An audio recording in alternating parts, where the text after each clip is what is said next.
She was a beautiful soul. I just feel like she didn't deserve what she got.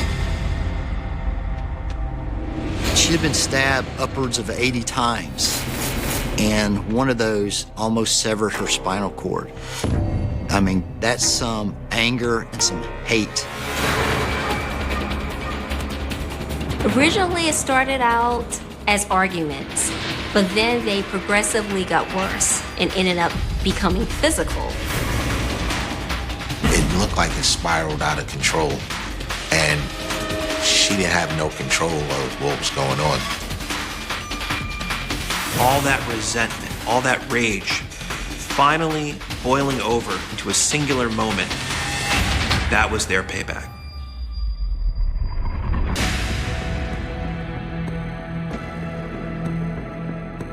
On January 13th, 2010, police in Conyers, Georgia receive an emergency call from a sheriff's deputy.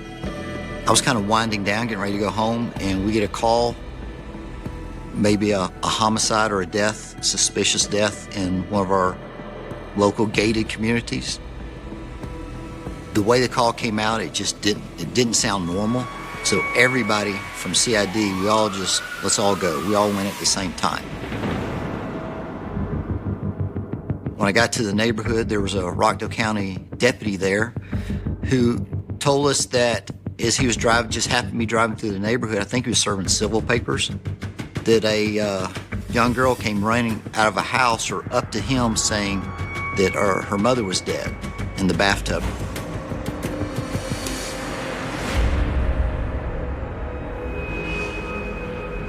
I arrived on the scene, and there was already an ambulance there, and there were two twin girls, Taz and Jazz Whitehead, were sitting in the back of the ambulance. Tasmia and Jasmia Whitehead are the twin teenage daughters of the victim, 34-year-old Nikki Whitehead. They both seem traumatized and are unable to answer any questions. One of them, I believe it was Taz, as I introduced myself, she started biting herself on the arm. And I reached up and I'm like, hey, honey, stop. Don't do that. What are you doing? She told me when she gets nervous, she bites herself.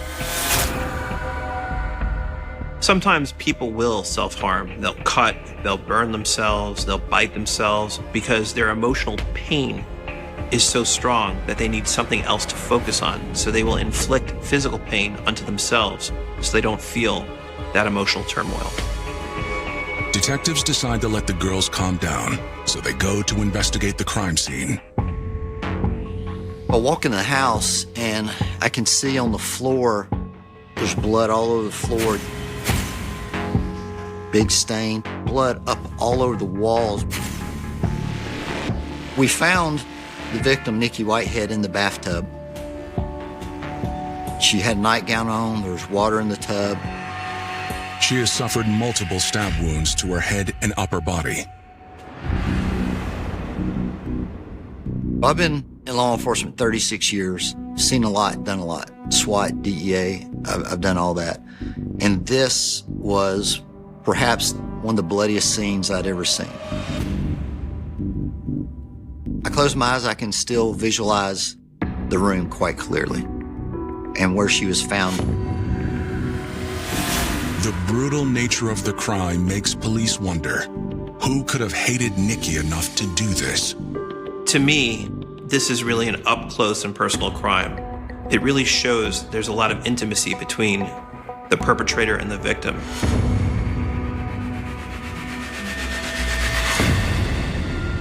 Nikki Whitehead's life had been difficult from the moment she was born. Nikki didn't have a great life. She was born in prison while her mother was serving a stint for prostitution and drug possession. Nikki was sent to live with her grandmother in Decatur, Georgia, but it didn't feel like home. Nikki felt like she was the black sheep of the family.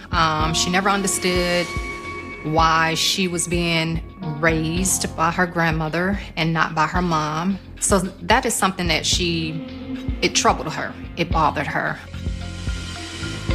To be separated from a parent at such a young age must have some type of impact on who you are as a person. But as she grew up, Nikki didn't let it break her.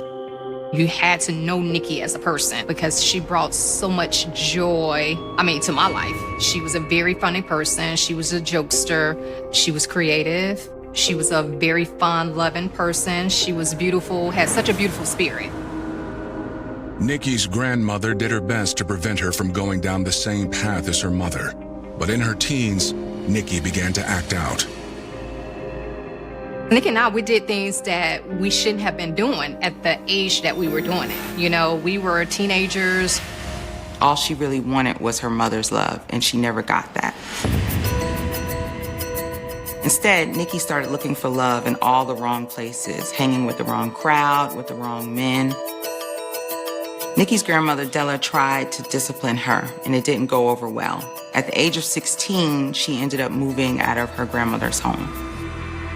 She was bouncing around from place to place. Then, at 17, Nikki fell in love with an older man.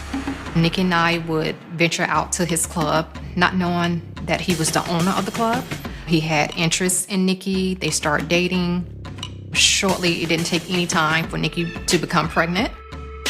It looked like Nikki was going to have a family of her own, but her boyfriend had different plans. She told the father that she was pregnant, and he basically blew her off and didn't want anything to do with her. And that was when she also found out that he was married.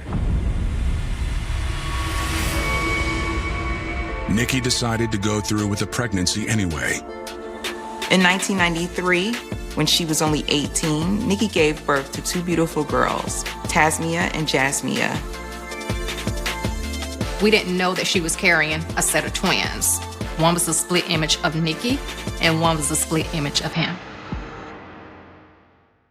Being a teen mother was difficult, especially with twins. So Nikki moved back in with her grandmother, Della. Since Della raised Nikki, she knew that would be the perfect person to help her raise her twins.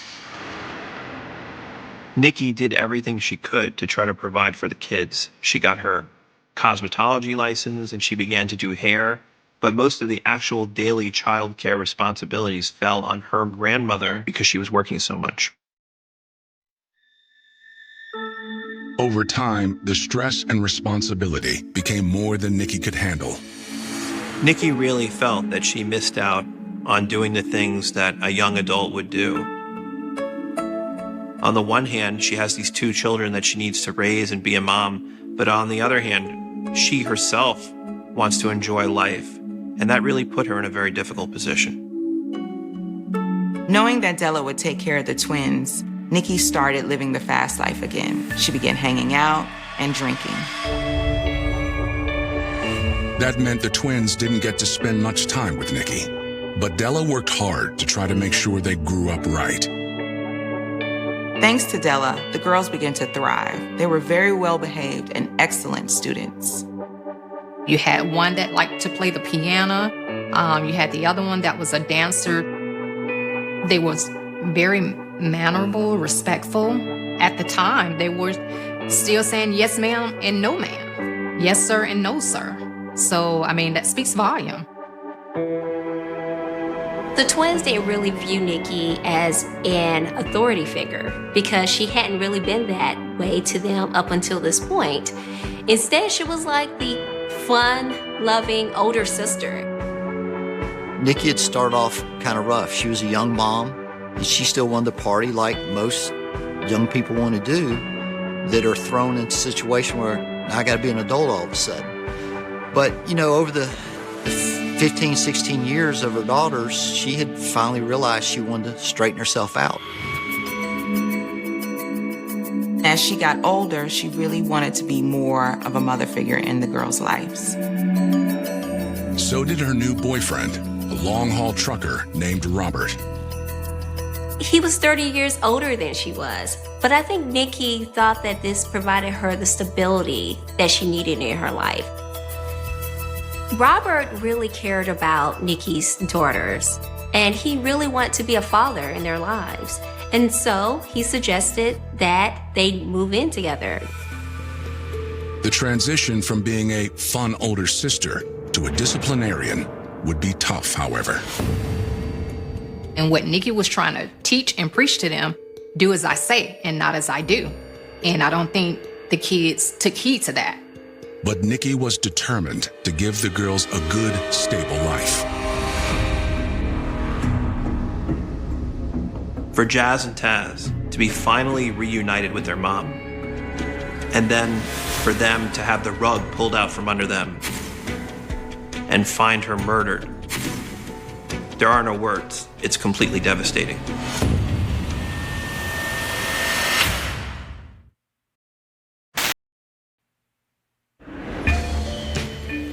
After Nikki Whitehead's teenage twin daughters discover her stabbed to death in their home, the girls are taken to safety as investigators search the house for evidence. In the living room, they find a broken vase with blood on it. But knife wounds on Nikki's body indicate that she was stabbed to death. There was not blood seeping from the wounds in the tub, so we were able to surmise that the majority of her wounds had occurred outside and that she'd done most of her bleeding before she was put into the tub.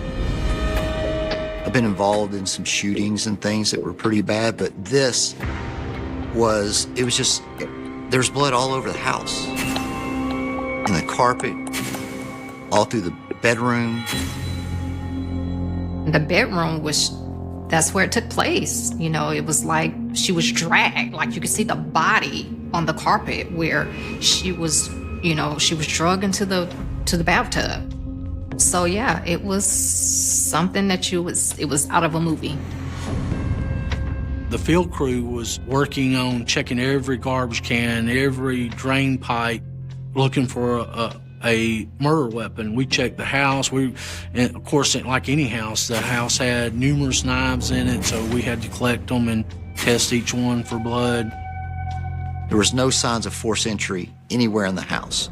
And the garage was down and locked, the back door standing open as if somebody went from the inside out the back door. And there, bloody prints left by bare feet. The police saw a trail of blood going to the neighbor's house. So now the police must interview the neighbor as a potential suspect.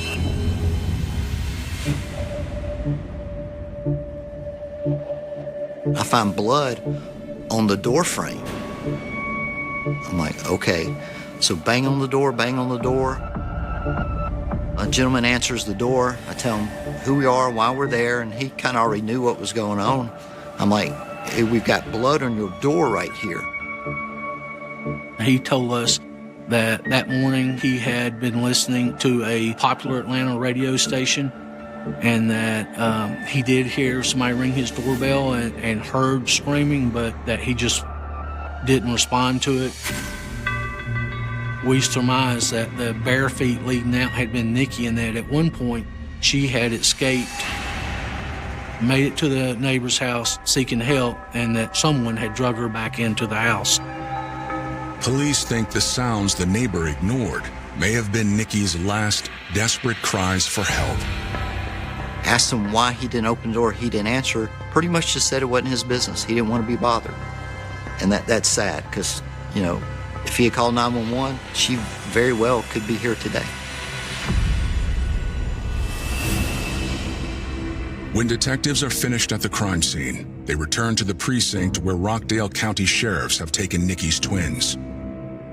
So I have the girls in an interview room, asking them what had happened and how they found their mom, and asked them to start from the beginning.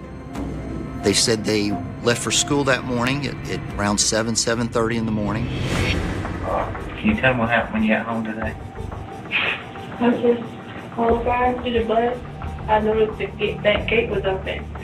So I was like, why the gate open?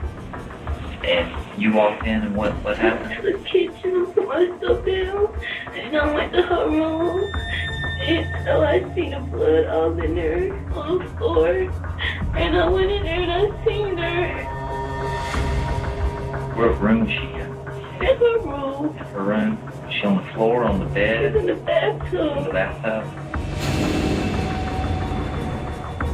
And they found their mother in the tub and then ran out, saw the sheriff, and flagged the sheriff down. When I asked the girls who they thought may have hurt their mother, they said maybe Joe or Robert. These are two men that their mother dated both of them and talked with them a lot. Robert was the actual live-in boyfriend. They lived at Robert's house. This was his house that it happened at. Nikki's daughters revealed to police that she'd been cheating on Robert with a man named Joe. When the twins told us about the two boyfriends, that made both of those men possible suspects because it gave both of them possible motive. Does Robert know about these other guys that your mom sees? Probably not. Like they stay together, but like when she talk about him and other people, she say my friend Robert. He like 60-something. He like a sugar daddy. Things were good between Nikki and Robert for a while, but unfortunately, as a truck driver, Robert wasn't there all the time, and Nikki was alone and lonely. In many ways, Nikki found it difficult to have a stable life. She always ran from stability. She was dating a man who was a trucker, who was in and out of her life. Again, very unavailable emotionally because he wasn't there, which is really what her mindset was. But then she has this other guy. Robert was many years older. Joe was more Nikki, the victim's age. If Nikki cheated on Robert, it's possible Robert flew into a murderous rage when he discovered what was going on. When's the last time you saw Robert? Yesterday he left. He came in on Sunday. He stayed for a day. He left. We contacted the company that he worked for, and they began getting us the truck's GPS information. Robert returned to Conyers immediately. He explained his relationship with Nikki was that he expected her to be faithful to him when he was in town. He understood that there was a big age difference and that she was going to see other guys and party while he was gone, but he felt like she had disrespected him. Robert swears he could never hurt Nikki, and he has an alibi. He was hundreds of miles away on a job when the killing happened, which GPS records confirm. He explained that he had a great relationship with Nikki, a great relationship with the twins. When we asked him if he suspected of anybody, he could not name anybody that he would suspect of the murder. So, if Robert didn't kill Nikki, maybe it was his rival, Joe. There's a second boyfriend, then that brings up motive. So we sent detectives out to find Joe.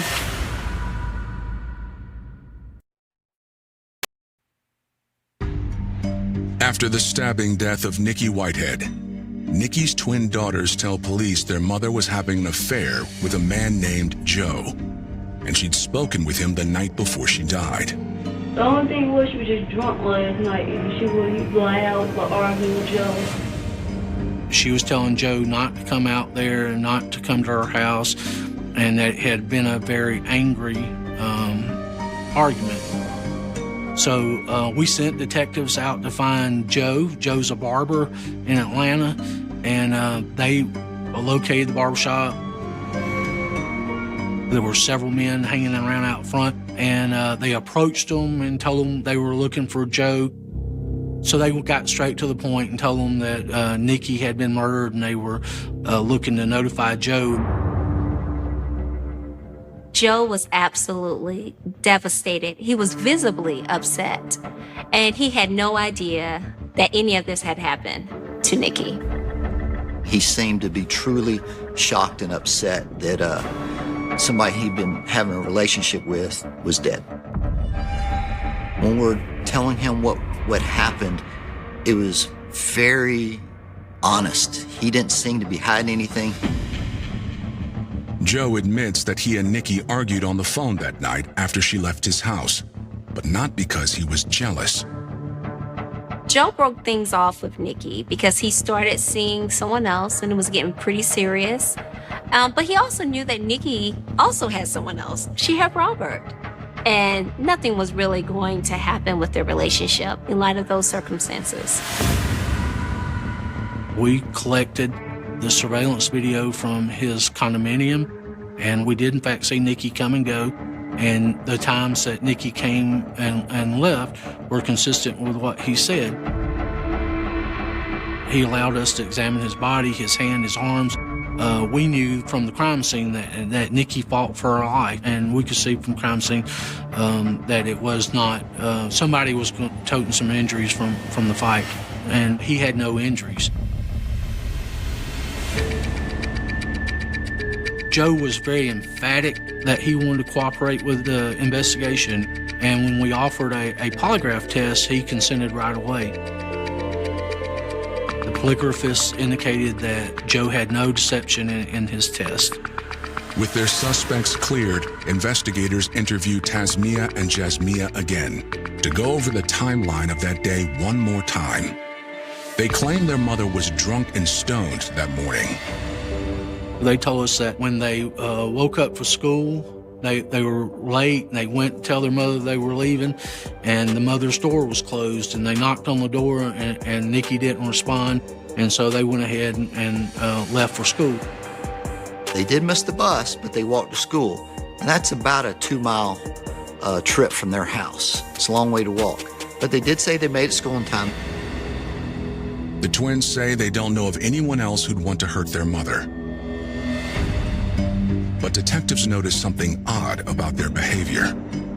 They had not removed their coats, they hadn't removed their gloves, and this was a warm environment. Even though it was January, the inside was warm, and so that was non-normal behavior. So we asked them to remove their coats and their gloves, and we noticed that they had bites and bruises and scratches. I'd asked them what happened. They said they got in a fight with each other, which just seemed really strange to me, knowing that from the crime scene, it was pretty violent. And for them to have these marks on them, it just didn't sit well with me.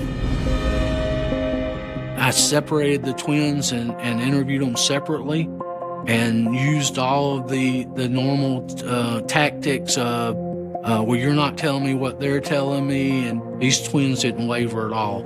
They stuck to their story and didn't waver. Despite their suspicions, police don't have any evidence to hold the girls and release them into their grandmother's care. The next day, the medical examiner issues the gruesome results of Nikki's autopsy. They discovered blunt force trauma to the head. This is not a surprise considering the police found a broken vase on the crime scene.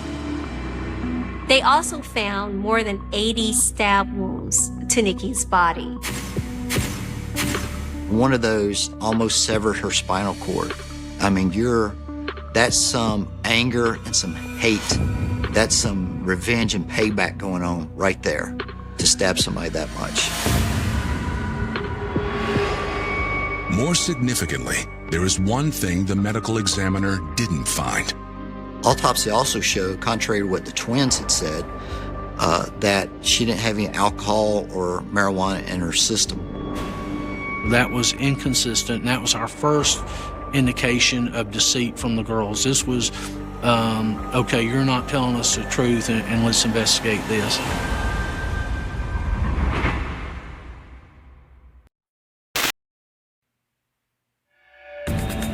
Police investigating the killing of Nikki Whitehead ask her loved ones about her relationship with their twin daughters. They discover it was much worse than they were led to believe.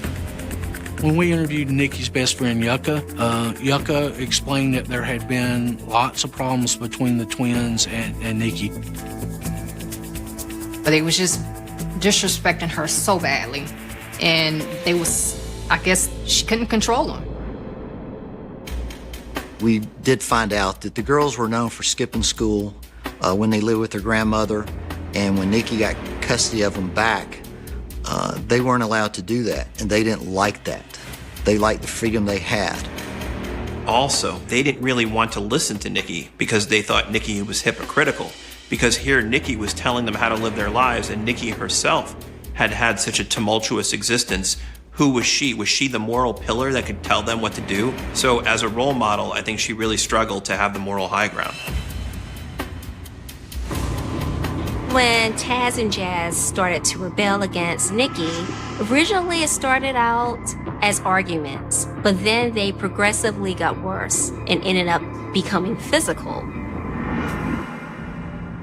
In June of 2008, Nikki actually called 911 because her daughters jumped her and dragged her across the floor because she was trying to limit their cell phone usage. When did they hit you? Just now. As soon as she put her hands on me, I went on the call.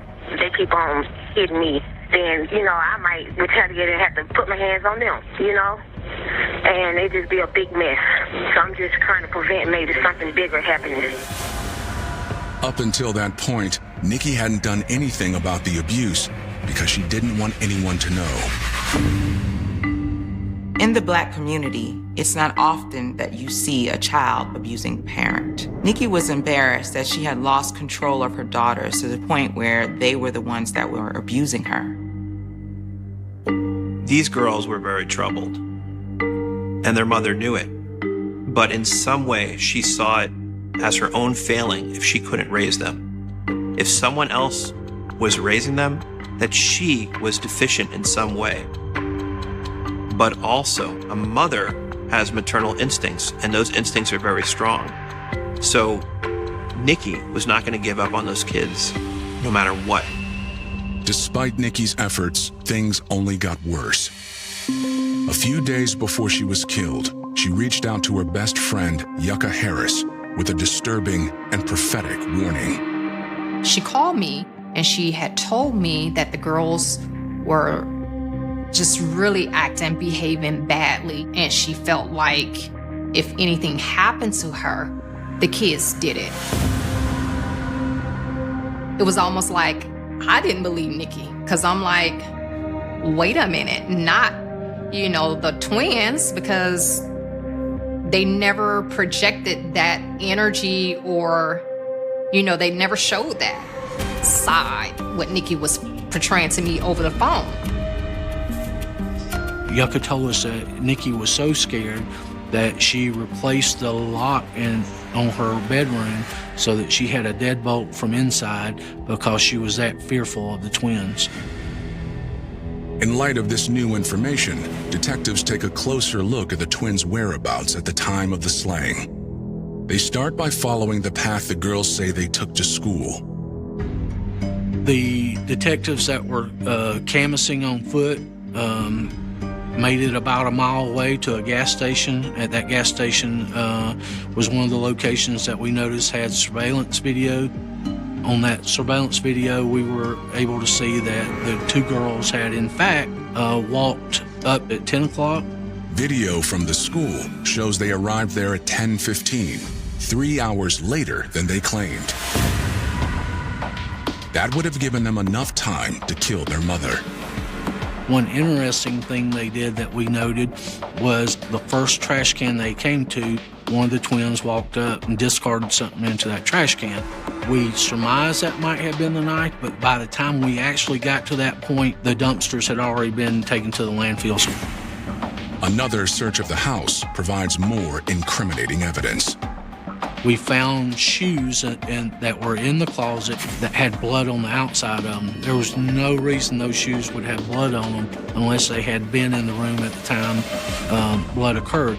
In one of the shoes, we found a tissue. In that tissue was hair, clumps of hair that had been pulled from the head.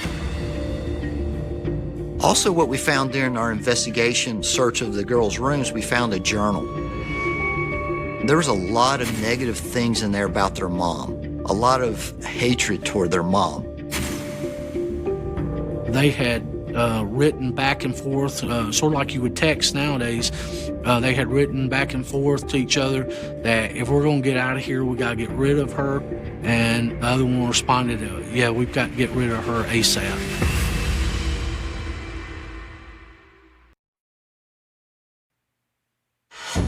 The evidence seems to be stacking up against Tasmiyah and Jasmiyah Whitehead. After a short investigation, Conyers police have reason to believe the teens are responsible for the brutal stabbing death of their mother, Nikki. The twins' alibi didn't add up. There were many holes in their stories. They both had injuries on their arms. These injuries were bite marks and scratches. They both had journal entries to each other where they discussed killing their mother. They both had blood-stained shoes in their closets. But these are teen girls whose lives have been tumultuous from the start. So detectives wait to make any arrests until the crime lab completes its analysis of the samples collected at the crime scene. Until then, the girls still need care. After Nikki's murder, the girls were alone. They didn't have their mother, they didn't have their father. They went back to their grandmother, but it wasn't the same. Jazz and Taz, their lives were filled with chaos. In many ways, they tried to cling back to some sense of normalcy by going back to school and trying to live a normal life. To those unaware of what's going on, the twins seem to be normal teenagers working through the loss of their mother. A few weeks later, the results from the crime scene come back. We were able to find the twins' DNA mixed in with Nikki's DNA on the blood splatter on the wall. And there could be no explanation other than they were there and they were injured. During the interview with the twins, Taz was biting her arm a lot, and I had to make her stop. There were bite marks on her arm that were very similar, if not matched, Nikki, which shows you their mom wasn't fighting for her life that night.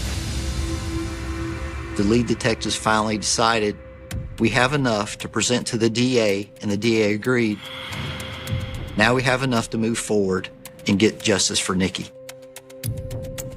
On May 21st, 2010, detectives arrest Tasmia and Jasmia for the murder of their mother. One of the girls was arrested at Della's home. The other was arrested at her high school in front of all the other students. The girls were really angry when they were arrested, and they kept telling the arresting officers that they needed to go and find their mother's real killer. As prosecutors prepare for trial, the DNA evidence presents a unique challenge to them. As identical twins, Taz and Jazz had the same DNA, and so the prosecution wasn't clear as to which twin actually committed the murder, or if both of them did it together. Sometimes when you have twins, the bond is so strong that one twin will go along with what the other twin wants. And very often you'll see that one of them is more aggressive and one is more passive. But when it came together, it's almost as if the sum of the parts was greater than the whole. And that was a powder keg that exploded. Prosecutors decide they will try the 16-year-old suspects as adults because of the seriousness of the crime. That could mean life sentences for Jazz and Taz if they're convicted. This was a situation where they were clearly, very aggressively going after Mom, and it seemed like they wanted her dead, and they wanted her dead 10 times over.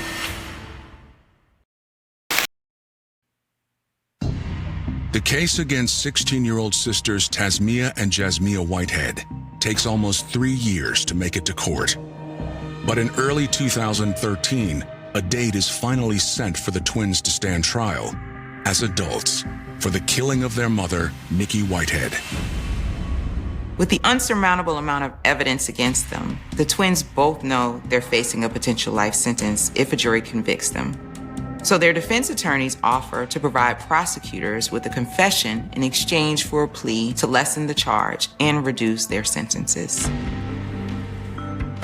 Prosecutors agreed to let the girls plead to voluntary manslaughter if they confess on camera in front of the DA, but their sentences won't be determined until after they hear the twins' entire story.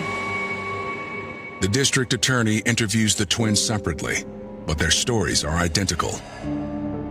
Jazz and Taz claim that their mother had been aggressive with them and angry from the night before, and that it continued into the morning. She was in there, as soon as she saw us, she starts cursing and stuff. I think she was mad about us being late to school and stuff. And then she almost like slung the pot like that. And then Jazz kind of put up on one like that. And after that, I'm not really sure. I'm gonna be clear to say I don't remember everything. It comes in snatches, I say. We're fist fighting or whatever. My sister are really fighting. They're fighting and punching each other, things like that. She's on top of my sister, choking her. I can't even tell you what life is at this point. But she choking Tad, and I pick up a base. Both girls say they believed Nikki was going to kill them if they didn't kill her first. My state of mind, I believe at the time was defend yourself. It wasn't like it was a fight on the street. It was more of a fight until somebody died. They had her there against a wall, and eventually one of the knife wounds went into her neck, into her spine, and that's what caused her to collapse. Authorities aren't convinced the twins are being entirely truthful. Their confessions were self-centered, made them look as good as you can look in a murder scene, and put some of the culpability on to Nikki. Jazz and Taz claim that Mom was coming home drunk and high on drugs as probably a way to justify their actions. But what we know from the toxicology and the autopsy is that there was nothing found in her system. I think the girl's defense was trying to tear my girlfriend down. They was gonna try to tear her to pieces to make her seem as if she was just this awful, evil person. Regardless of how the fight began, it ended with Nikki dead. Nikki knew at some point during the attack that she was in the fight for her life, and she did everything she could to stay alive. And we know from the pattern of injuries on her body that she fought literally to the death with every ounce of strength that she had. This was not a case where Jazz stabbed her mom and then they quickly retreated. This is something that continued even to the point where Mom escaped and they dragged her back to finish the job. There's a particular brutality and rage in this crime. To see your mother die in our own blood, and they picked that body up and put her inside the bathtub and went about their normal day at school, tells me something about these two young ladies. They just didn't care. They just didn't care at all. It sounds a little dramatic to say, but I said it then, and I'll say it today. Just being with them, you just had a sense of evil in these two girls. They were very manipulative and putting on a show, and you could just feel that there was no real remorse there. The court agrees to let the girls plead guilty to manslaughter, but rejects the defense's request for 10-year sentences. The prosecutor was like, okay, we can give voluntary manslaughter, but we don't know if it's going to be 10 years. And then they heard Taz and Jazz's statements, and they were like, hell no, they ain't getting 10 years. They received 30 years with the possibility of parole. At sentencing, Jazz apologized for what happened to her mother. Taz did not. They should have got more time than what they got, I think. I just feel like that was not enough. The girls are serving their time in separate facilities in Georgia. If they're not granted parole, they would not be released until 2040 when they're 46 years old. A lot of people have looked at this case, and one of the things that they struggle with is to find a real motive. In other words, there are hundreds of thousands, if not millions of kids who don't get along with their mother, But what about these kids caused them to be over the edge to kill their mother? And I think part of it is the fact that there was rage. Clearly, they did not want to live with her. I believe the reason they did this was kind of payback for Mom no longer let them roam around and do what they wanted to do, run around with boys and drink and smoke weed. All that resentment, all that rage, finally boiling over into a singular moment, that was their payback. You have all these different generations of family trying to make it, and they're treading water, and they're trying to get all the help they can, but no one really has been able to break the cycle. And I think Nikki was doing the best she can, and she tried to get help as much as she could, but in the end, it wasn't enough for the kids.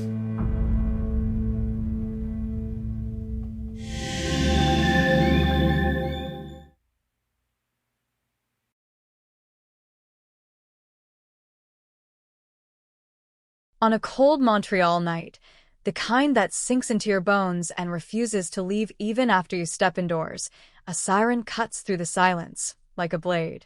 It is not just one siren. There are several, converging from different directions, echoing between narrow streets lined with old brick buildings and flickering streetlights. Somewhere in that maze of winter-darkened alleys, a man is running. Or perhaps not running anymore. Perhaps he is waiting. The officers do not yet know his name is Richard Blass, but they already know the kind of man they are dealing with. In their world, names come later. First comes the pattern, the violence. The bodies left behind like punctuation marks in a language only the city's underworld understands.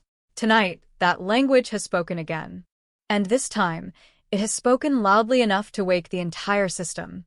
To understand what is about to unfold, you have to imagine Montreal in the late 1960s and early 1970s. It is a city split in two realities that never fully touch.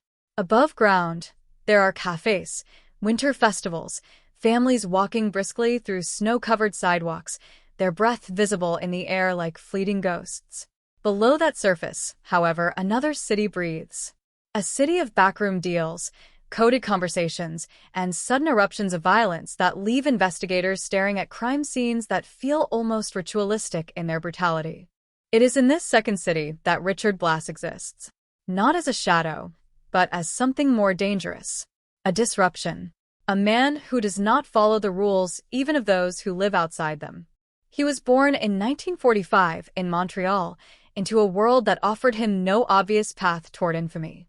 Nothing in his early life suggested legend. There were no prophetic signs, no childhood stories that seemed to predict what he would become. But by the time he reached adolescence, something had already begun to fracture. Small crimes at first. Theft. Assault. The kind of behavior that, in another life, might have been corrected or redirected. But in Blass, it did not stabilize. It escalated. By the time he entered adulthood, he was no longer testing boundaries. He was erasing them. In the underworld of Montreal, reputation is everything. It is currency, armor, and warning label all at once.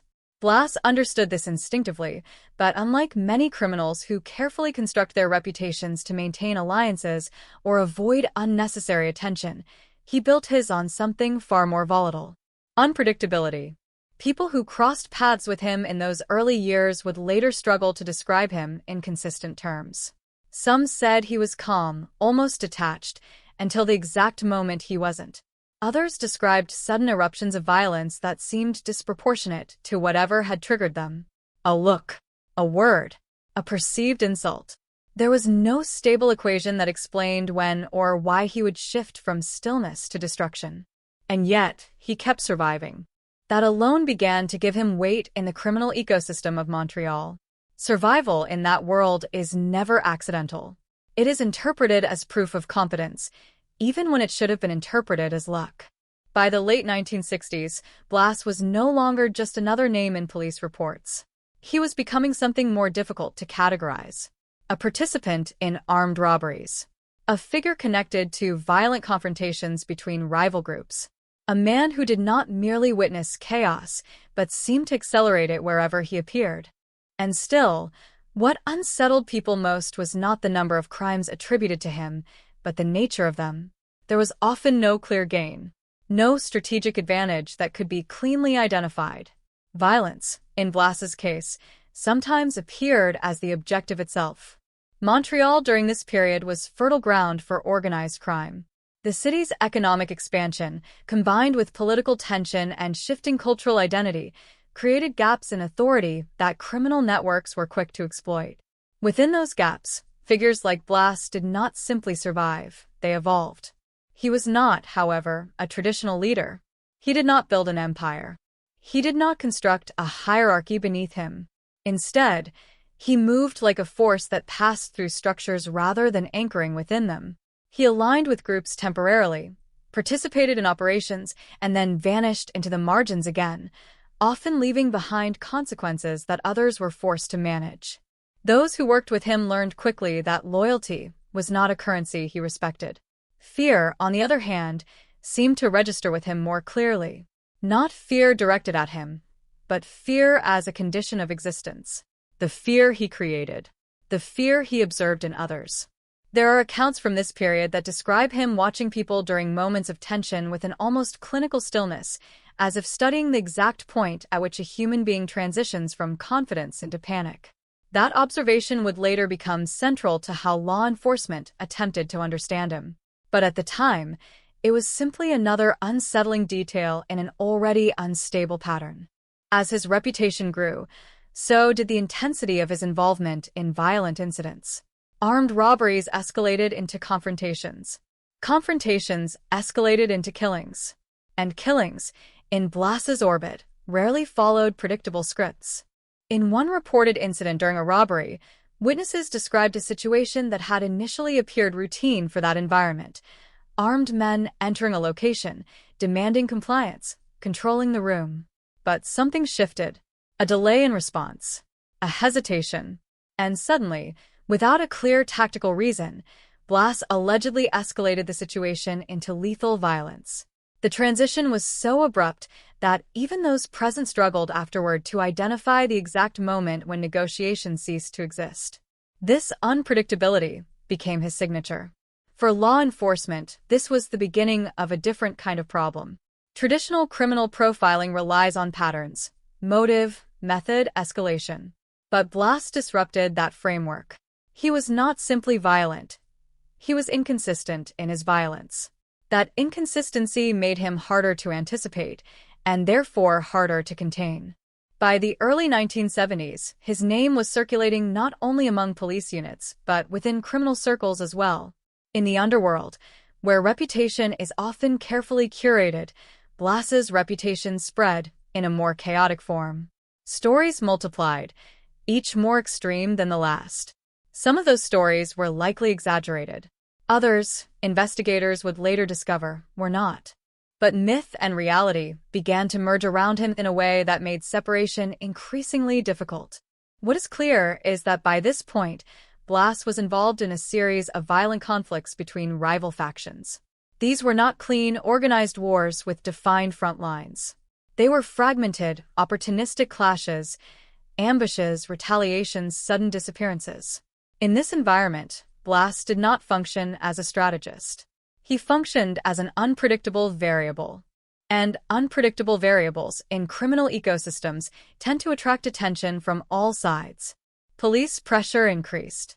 Surveillance intensified. Arrests began to happen more frequently, but incarceration did not stabilize him. Instead, it became another stage in his pattern. Each time he was detained, the expectation was that the system had finally contained him. Each time, that expectation collapsed. Because Richard Blas did not remain contained. There were escapes. There were failures in custody protocols. There were moments that, in hindsight, investigators would describe as critical vulnerabilities in the system. And every time he reemerged, he did not return diminished. He returned sharpened. This is where the story begins to shift from criminal biography into something more unstable. Because at a certain point, Blas stops being merely a participant in violence and begins to embody it. He is no longer just moving through Montreal's underworld. He is distorting it. And now, as the sirens converge on that cold night, the city is beginning to understand something it will not be able to unsee. This is not a contained problem anymore. This is a man who has learned how to move through every layer of control designed to stop him, and who, each time he escapes, brings back something more dangerous than before. Not just anger, not just intent, momentum. And momentum, once fully formed in a man like Richard Blass, is not something that can be negotiated with. It can only be stopped. Or it continues. Montreal in the late 1960s and early 1970s is not just a city undergoing change. It is a city under pressure, like glass slowly heating from within, its surface still intact but every layer beneath it expanding in tension. To outsiders, it appears vibrant, even thriving. Construction cranes shape a modern skyline, new highways cut through old neighborhoods, and Expo 67 has recently projected Montreal onto the world stage as a symbol of progress and optimism. But beneath that carefully curated image, something far less stable is taking shape. The city is divided not only by language and culture, but by invisible systems of power that rarely appear in official records. On one side, there is institutional authority. Police departments, courts, and political offices trying to modernize and assert control over a rapidly growing urban population. On the other side, there are networks that operate in the margins of that authority, adapting faster than the systems designed to regulate them. These networks are not monolithic. They are fragmented, competitive, and often violent, a shifting ecosystem of alliances and betrayals. It is within this fractured environment that Richard Blass moves, though at this stage he is still only one figure among many. What distinguishes him is not yet fully understood. The city has seen violent men before, men who rise and fall within the cycles of crime and enforcement. But Blass does not follow those cycles cleanly. He does not settle into predictable roles.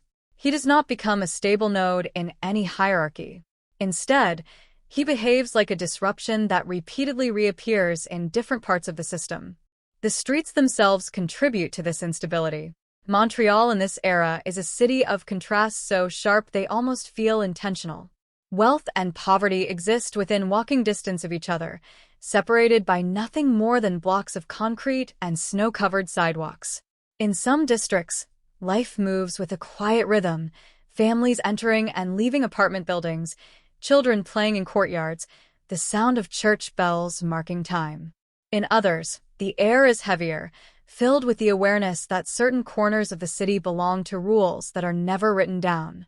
Winter intensifies everything. The cold is not just weather, it becomes a condition that shapes behavior. It shortens tempers, forces people indoors, compresses interactions into tighter spaces where tension builds more easily. Snow does not soften the city so much as conceal its edges, making every movement slightly more uncertain. In that uncertainty, illegal economies find room to breathe. Transactions happen quickly, conversations are abbreviated, trust is minimal. Law enforcement during this period is also in transition. The police are not yet fully equipped for the scale and nature of organized crime they are confronting. Investigative methods are improving, but they are still catching up to the speed at which criminal networks adapt. There is a sense within certain units that they are constantly responding rather than preventing, arriving at scenes after decisions have already been made, after violence has already unfolded. Within this environment, figures like Blass do not simply exist. They exploit the gaps between systems. He is not operating within a single organization that can be dismantled or infiltrated. Instead, he moves between structures, sometimes aligning with groups temporarily, sometimes acting independently, sometimes appearing in situations that defy easy categorization. This mobility makes him difficult to track in a conventional sense. He is not a fixed target. He is a recurring disturbance. The criminal underworld of Montreal at this time is not romanticized by those who live inside it. It is not a place of glamour or stability. It is a place of calculation and survival, where relationships are transactional and loyalty is conditional. Violence is not rare, but it is usually purposeful. It serves as enforcement, punishment, or deterrence. What makes Blass increasingly notable is that his violence often exceeds those purposes. It spills beyond necessity. This is what begins to unsettle even those who operate outside the law. because unpredictability is more dangerous than opposition. An opponent can be negotiated with, anticipated, countered. Unpredictability cannot. As Blas becomes more deeply embedded in this world, his reputation begins to evolve in ways he does not fully control. Stories circulate faster than facts.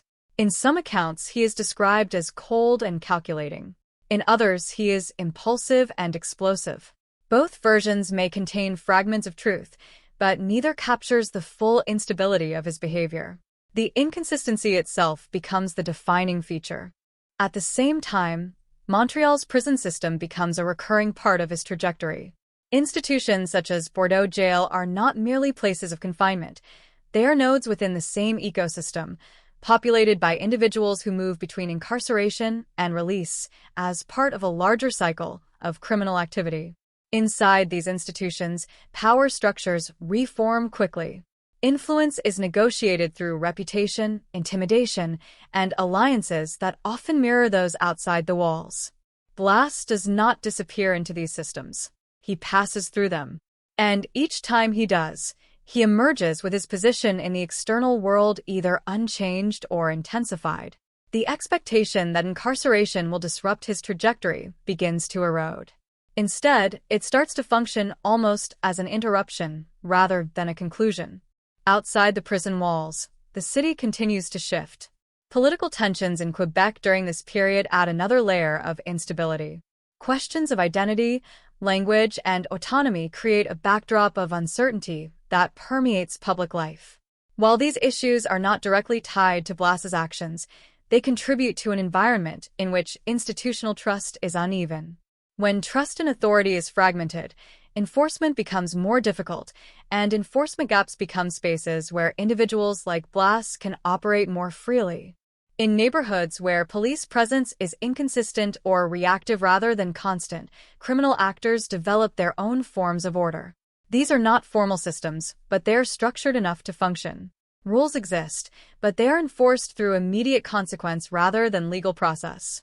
Within such systems, reputation becomes a form of currency that determines how individuals are treated in unpredictable encounters. Blas's reputation, by this stage, is no longer simply about criminal activity. It is about volatility. People do not only fear what he has done, they fear what he might do next, and more importantly, that there may be no pattern to it. This kind of fear is more corrosive than fear based on known behavior because it cannot be managed through anticipation. Meanwhile, law enforcement efforts intensify. Surveillance increases. Informants are recruited.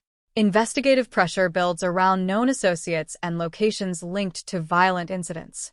But the challenge remains the same.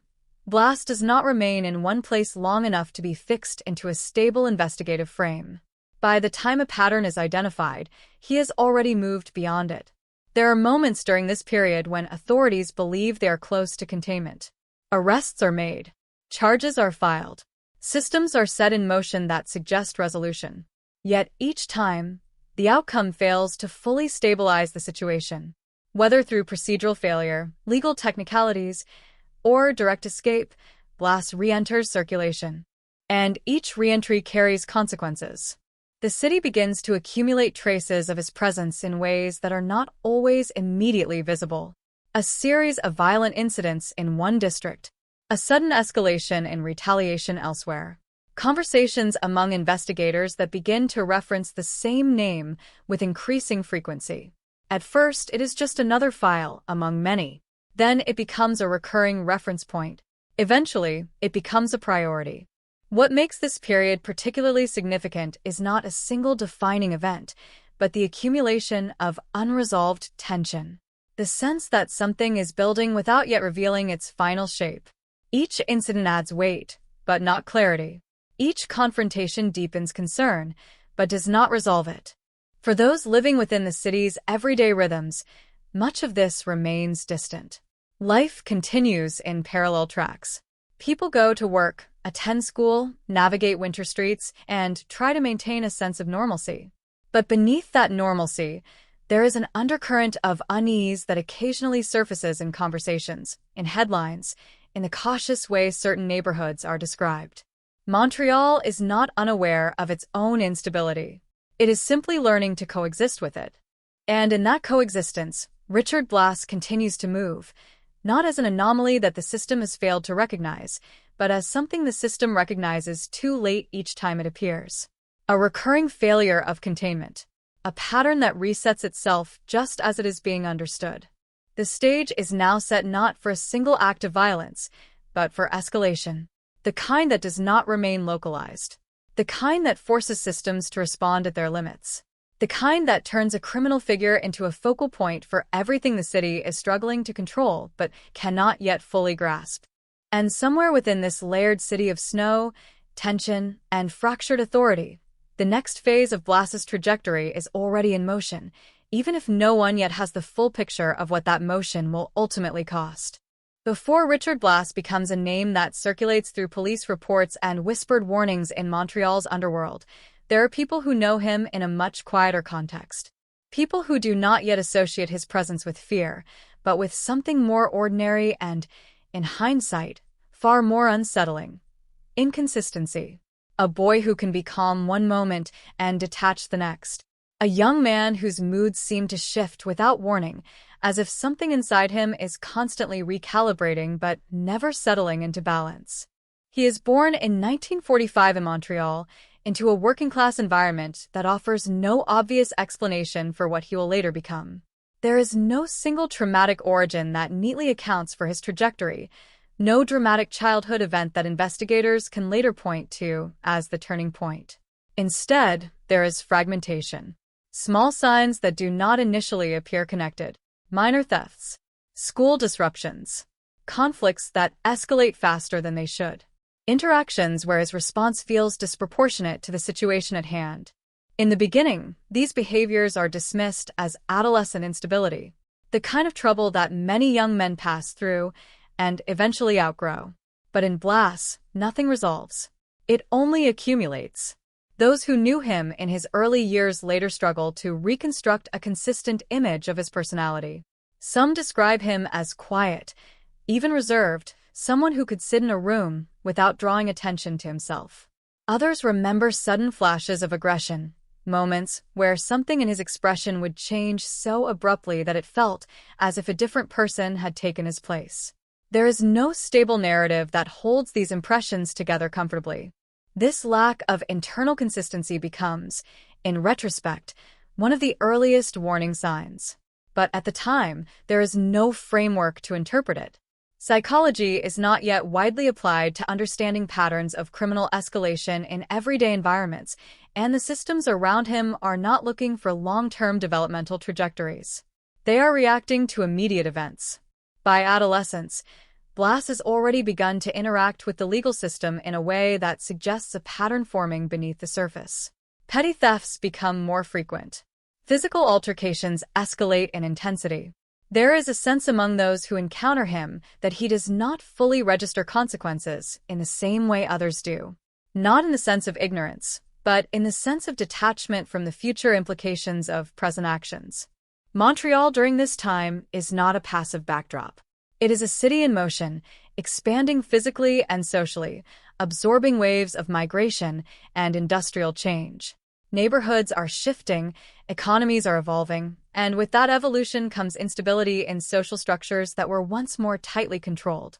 For young men like Blass, this environment offers both opportunity and ambiguity. Boundaries are present, but enforcement is uneven. It is in this space of uneven structure that he begins to drift toward more serious criminal activity. Not through a single decision, but through a series of incremental steps that, when viewed individually, might seem reversible. A theft that goes unpunished. A confrontation that ends without significant consequence. Each incident reinforces the possibility that escalation does not necessarily result in immediate containment. By the time he reaches early adulthood, Blass is no longer operating on the margins of minor delinquency. He is entering environments where violence is not incidental but embedded in the structure of interaction. Here, reputation begins to form. Not through official records, but through word of mouth, through the accounts of those who have witnessed or experienced his behavior directly. What begins to distinguish him from others in these environments is not simply that he is willing to engage in violence, but that he appears willing to do so without clear instrumental purpose. In most criminal contexts, violence serves a function: intimidation, enforcement, control. In Blas's case, witnesses often struggle to identify a clear boundary between functional violence and something more impulsive, more expressive. This distinction matters because it alters how others respond to him. Within criminal networks, predictability is a form of stability. Even violent actors can be negotiated with if their behavior follows recognizable patterns. But unpredictability removes that possibility. It forces others to treat every interaction as potentially volatile. As his involvement deepens, Blas becomes increasingly associated with armed robberies and confrontations involving rival groups. These are not isolated incidents, but part of a broader pattern of escalation. Each event adds another layer to his reputation, and that reputation begins to circulate independently of the events themselves. In Montreal's underworld, stories travel quickly, but they do not always travel accurately. Accounts of Blas's actions begin to amplify, merge, and distort. One person's first-hand experience becomes another person's cautionary tale, which becomes another person's exaggerated warning. Over time, the accumulation of these narratives creates an image that is larger and more unstable than any single verified incident. But beneath the mythology, there is a consistent thread: violence that feels excessive even within violent contexts. At the same time, Blas is not operating in isolation. He interacts with various groups, sometimes aligning with them temporarily, sometimes acting independently. These associations are fluid and often short-lived. There is no indication that he is building a structured organization around himself. Instead, he appears to move through networks rather than anchoring within them. This mobility makes him difficult to categorize. He is not a traditional leader. He is not a consistent follower. He is something more unstable, a participant whose behavior repeatedly disrupts the equilibrium of whatever group he is temporarily connected to. As his reputation grows, so does attention from law enforcement. But early police interactions with Blas are fragmented. He appears in reports, disappears from custody, reappears in new contexts. Each encounter provides information, but not enough continuity to construct a complete profile. The system is collecting pieces without yet understanding the shape they belong to. Those who work in investigation units during this period begin to notice a pattern that is difficult to articulate in formal terms. Cases involving Blas do not resolve in the way similar cases typically do. Arrests do not lead to stabilization. Instead, they often precede further escalation. This creates a sense of procedural frustration, as if each intervention is temporarily interrupting a process that resumes immediately after. Within correctional environments, Blas continues to defy expectations of containment. Institutions such as Bordeaux Jail are designed to interrupt criminal trajectories, but in his case, incarceration becomes another phase of activity rather than a conclusion. Inside these environments, he does not disappear into anonymity. He maintains presence, influence, and, in some accounts, continues to engage in behavior that reinforces his reputation.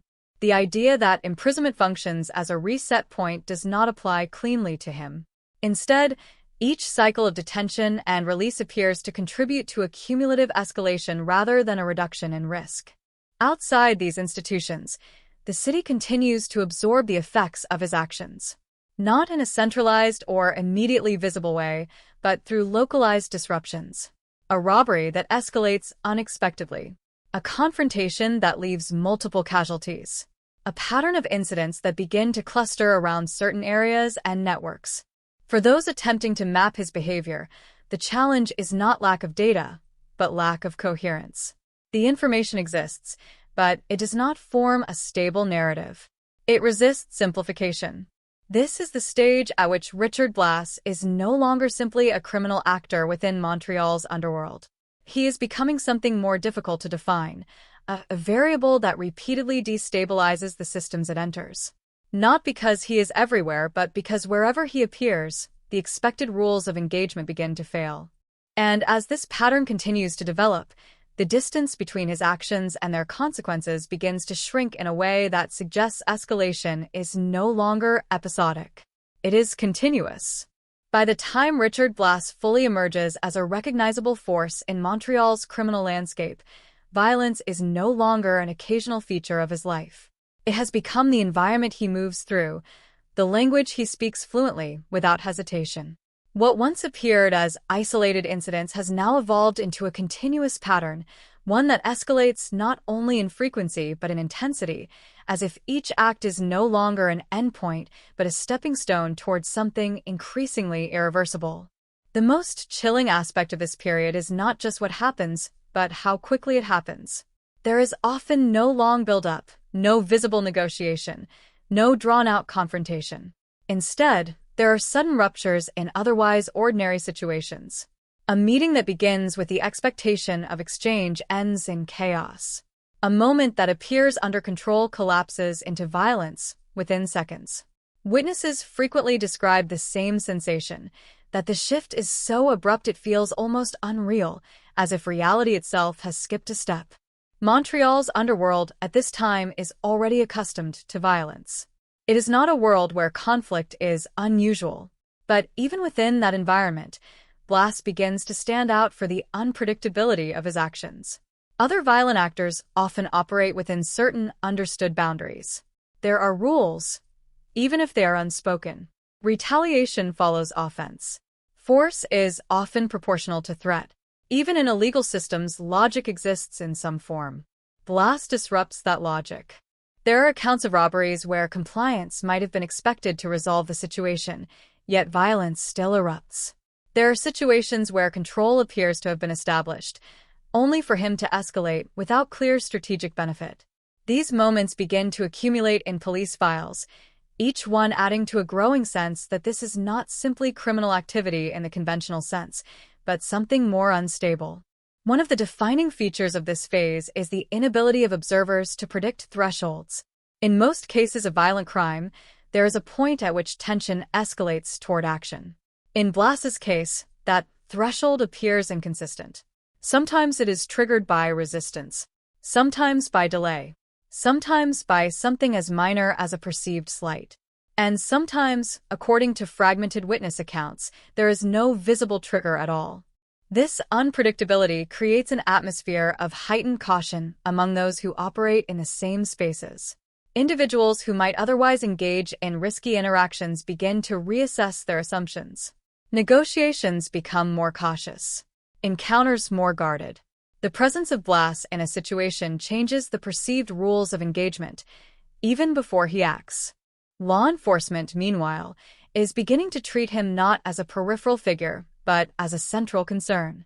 Reports from different districts begin to converge, revealing patterns that suggest a single individual moving through multiple incidents of escalating severity. However, the challenge remains structural. Each incident is isolated in its immediate context, making it difficult to construct a continuous operational profile in real time. During this period, Montreal experiences a series of violent confrontations linked to rival factions within its criminal ecosystem. These confrontations are not organized wars in a formal sense, but fragmented conflicts that flare up unpredictably across different parts of the city. Blas becomes associated with several of these events, though not always in a consistent role. Sometimes he is described as a direct participant, other times as an instigator, and in some cases simply as a presence whose involvement is inferred rather than directly confirmed. What is consistent, however, is the intensity of outcomes linked to his name. In multiple incidents, violence escalates beyond what even experienced investigators expect for similar scenarios. This contributes to an emerging perception within law enforcement that Blas is not simply a participant in the existing structure of organized crime, but a destabilizing factor within it. He does not appear to be building a conventional power base. Instead, his actions often result in fragmentation, disruption, and retaliatory cycles that extend beyond immediate incidents. At the same time, his interactions with criminal associates remain fluid. There is no stable hierarchy in which he occupies a defined position. Instead, he moves between groups, sometimes cooperating, sometimes conflicting, sometimes disappearing entirely before reappearing in a different context. This lack of stable affiliation makes traditional investigative approaches less effective, as there is no single organizational structure to target. Within this environment, violence becomes both a tool and a signal. It communicates intent, establishes boundaries, and defines status. But in Blas's case, the communicative function of violence begins to erode. His actions do not always clearly signal strategic intent. Instead, they create uncertainty about what those actions are meant to achieve. This uncertainty extends to those closest to him in criminal activity. Associates who enter into temporary alliances with him often do so with incomplete understanding of his behavior patterns. Some attempt to interpret his unpredictability as a form of calculated intimidation. Others view it as instability that can be managed through distance or caution. But neither interpretation fully contains the reality of his actions. As the incidents accumulate, so does institutional attention. Surveillance increases in areas where he is believed to operate. Informants are cultivated within overlapping networks. Arrest attempts become more frequent, though not always successful in achieving lasting containment. Each time he is detained, there is an assumption that the system has gained temporary control. Each time, that assumption proves incomplete. One of the more significant challenges for investigators is the speed at which information becomes outdated. By the time a pattern is identified and documented, Blas has often already moved beyond that pattern. This creates a constant lag between observation and reality, a gap that becomes increasingly difficult to close as his activity continues. There are moments during this period when authorities believe they are approaching resolution. A combination of surveillance data, witness accounts, and intercepted information suggests possible containment strategies. However, these moments rarely lead to lasting outcomes. Instead, they tend to precede further escalation, as if each attempt to constrain him inadvertently contributes to the intensity of his response. Outside the immediate scope of law enforcement, public awareness of his activities begins to grow, though unevenly. In some neighborhoods, his name becomes associated with cautionary conversations. In others, he remains relatively unknown except within specific circles. This uneven distribution of awareness contributes to the fragmented perception of his threat level. What is increasingly clear, however, is that Blas is no longer operating within the margins of Montreal's criminal ecosystem. He is beginning to intersect with its core tensions, its most volatile points of conflict. And in doing so, he is accelerating the cycles of violence that already exist within that system. By the end of this phase, the pattern is no longer just escalation. It is acceleration without clear deceleration points. Incidents are not simply more frequent. They are more compressed in time, more intense in outcome, and more difficult to contain within existing investigative frameworks. Montreal as a city continues to function. Daily life persists, institutions operate, and ordinary routines continue. But beneath that continuity, there is an increasing awareness among those closest to the criminal underworld that something has shifted. The balance that once allowed violence to remain compartmentalized is beginning to break down. And at the center of that breakdown is Richard Blas, moving through a landscape that is no longer simply reacting to him, but beginning to deform under the cumulative weight of his actions, as if the system itself is starting to lose its ability to return to equilibrium after each encounter. The first reports always arrive in fragments, never as a complete picture. A phone call that breaks off mid-sentence. A witness too shaken to speak coherently. A patrol officer describing something that feels unreal even as it is being recorded. In Montreal during the height of Richard Blas's violent escalation, this is how reality begins to take shape for investigators, not as a single narrative, but as scattered pieces that refuse to immediately fit together. On this particular night, the cold is sharp enough to sting exposed skin, the kind of winter air that makes every sound feel closer than it should be. The city is quiet in the way it often is after midnight, when even the traffic thins and the snow absorbs footsteps into a muffled silence. Then the silence is broken by urgency, by movement, by radio transmissions carrying words that carry more weight than they fully explain. There has been a violent incident, possibly multiple. The location is not immediately clear, only that it is tied to the same name that has been appearing with increasing frequency in police reports. Richard Blass. The name alone is enough to shift the tone of the response. Units are redirected. Protocols tighten. What might have been treated as an isolated criminal event is now being approached as part of a larger, more dangerous pattern. When officers arrive at the first scene, what they encounter is not a clean, readable environment. It is disordered, fractured, as if the space itself has been briefly abandoned by normal logic. There are signs of sudden confrontation rather than prolonged struggle. Objects displaced with force. Evidence of panic in the arrangement of bodies and belongings. The air carries the residual weight of something that escalated too quickly for anyone involved to regain control. Witnesses are scattered. Some are in shock, unable to provide immediate statements. Others speak in overlapping fragments, trying to reconstruct a sequence that unfolded too rapidly for coherent observation. A man entered. There was an argument. The situation changed instantly. Then violence. Then silence. The consistency across accounts is not in detail but in structure. Everything shifted without warning. As investigators begin to secure the area, the first challenge is interpretation. In most crime scenes, there is a traceable progression, a sequence of cause and effect that can be reconstructed with careful analysis. Here, that sequence feels compressed. Actions appear to have followed one another with little visible transition, as if decisions were made and executed in the same breath. The name Richard Blass becomes more than a suspect identifier in these moments. It becomes a framing device through which the entire scene is interpreted. Officers who have encountered his name before react with a particular kind of caution, not because they know exactly what to expect, but because they know unpredictability has become part of the expectation itself. As additional reports come in, a pattern begins to emerge. This is not an isolated incident. There are indications of related activity elsewhere in the city, separate locations with similar signatures of violence, similar abruptness in escalation, similar absence of clear, prolonged confrontation. The possibility that these events are connected begins to solidify in real time as information is cross-referenced and timelines are compared. What makes this phase particularly unsettling for investigators is the speed at which escalation appears to have occurred. There is no gradual buildup within the immediate time frame of the incidents themselves. Instead, there is a sense that the system has been reacting to a trajectory already in motion, arriving at scenes after critical moments have already passed. At one location, forensic teams note the absence of certain expected indicators. There is little evidence of hesitation. Few signs of negotiation. The violence appears decisive rather than exploratory.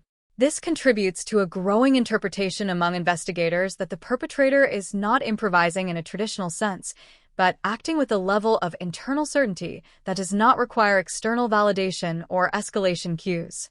Yet, even within this interpretation, there is contradiction.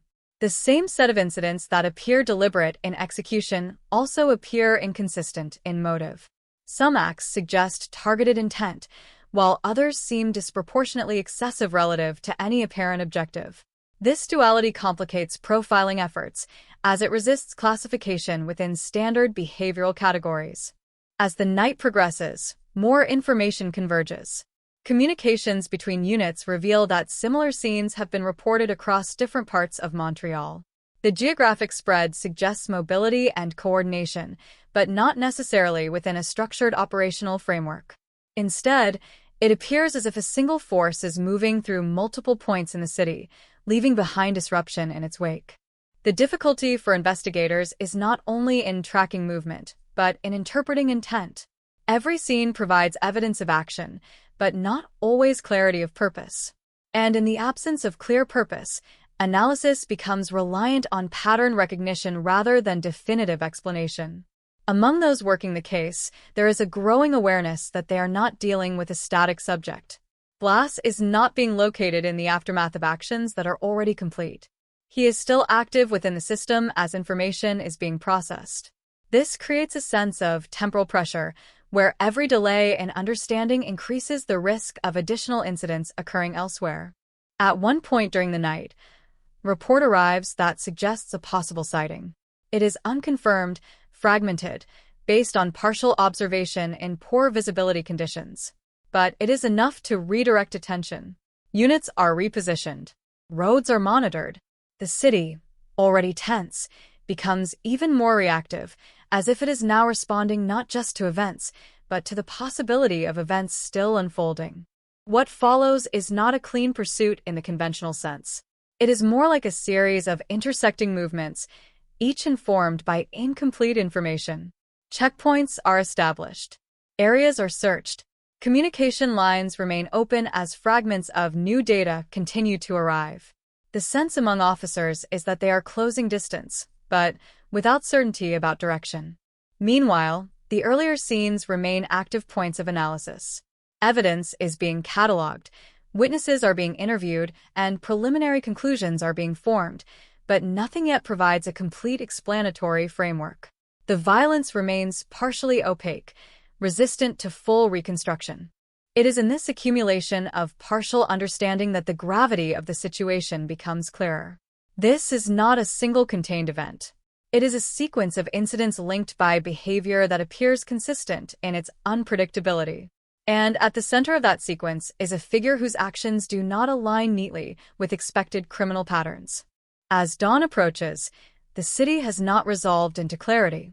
Instead, it has accumulated layers of unresolved tension.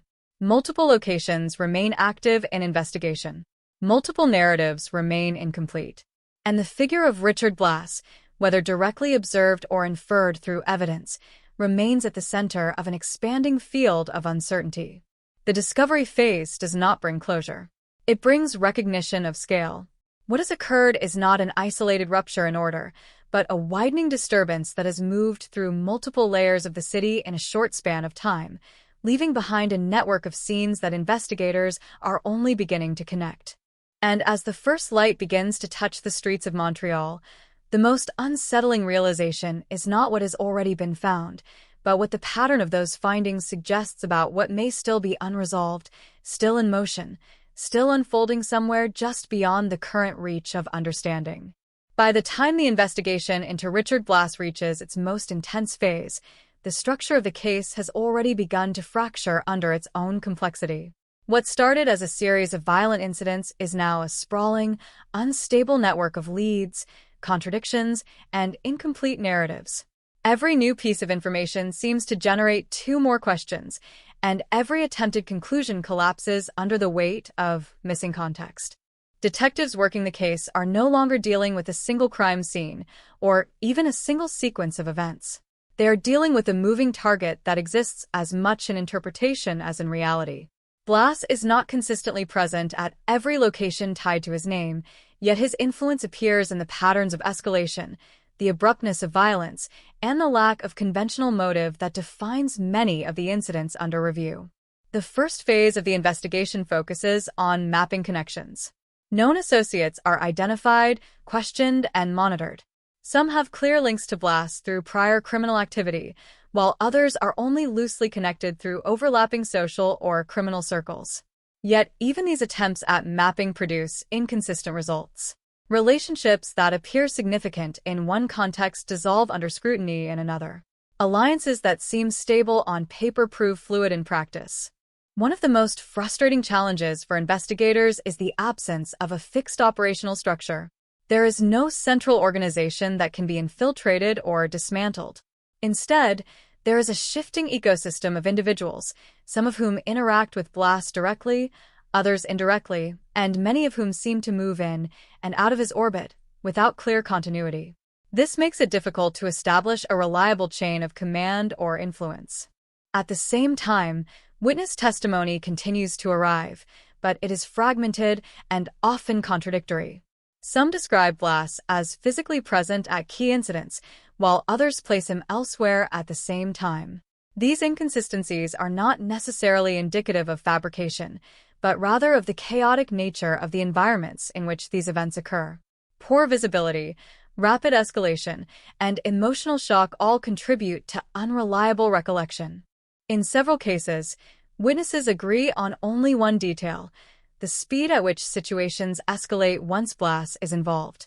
There is a recurring description of abrupt transitions from tension to violence, often within seconds. This pattern becomes one of the few consistent elements across otherwise unrelated testimonies, and it begins to shape the investigative understanding of his behavioral profile. As surveillance efforts intensify, law enforcement begins to encounter another complication: mobility. Blas does not appear to remain in any single location long enough to be consistently tracked.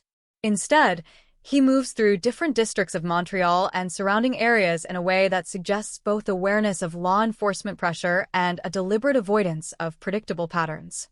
However, whether this mobility is strategic or reactive remains unclear. Some investigators begin to hypothesize that Blas operates not as part of a structured plan, but as a series of opportunistic engagements.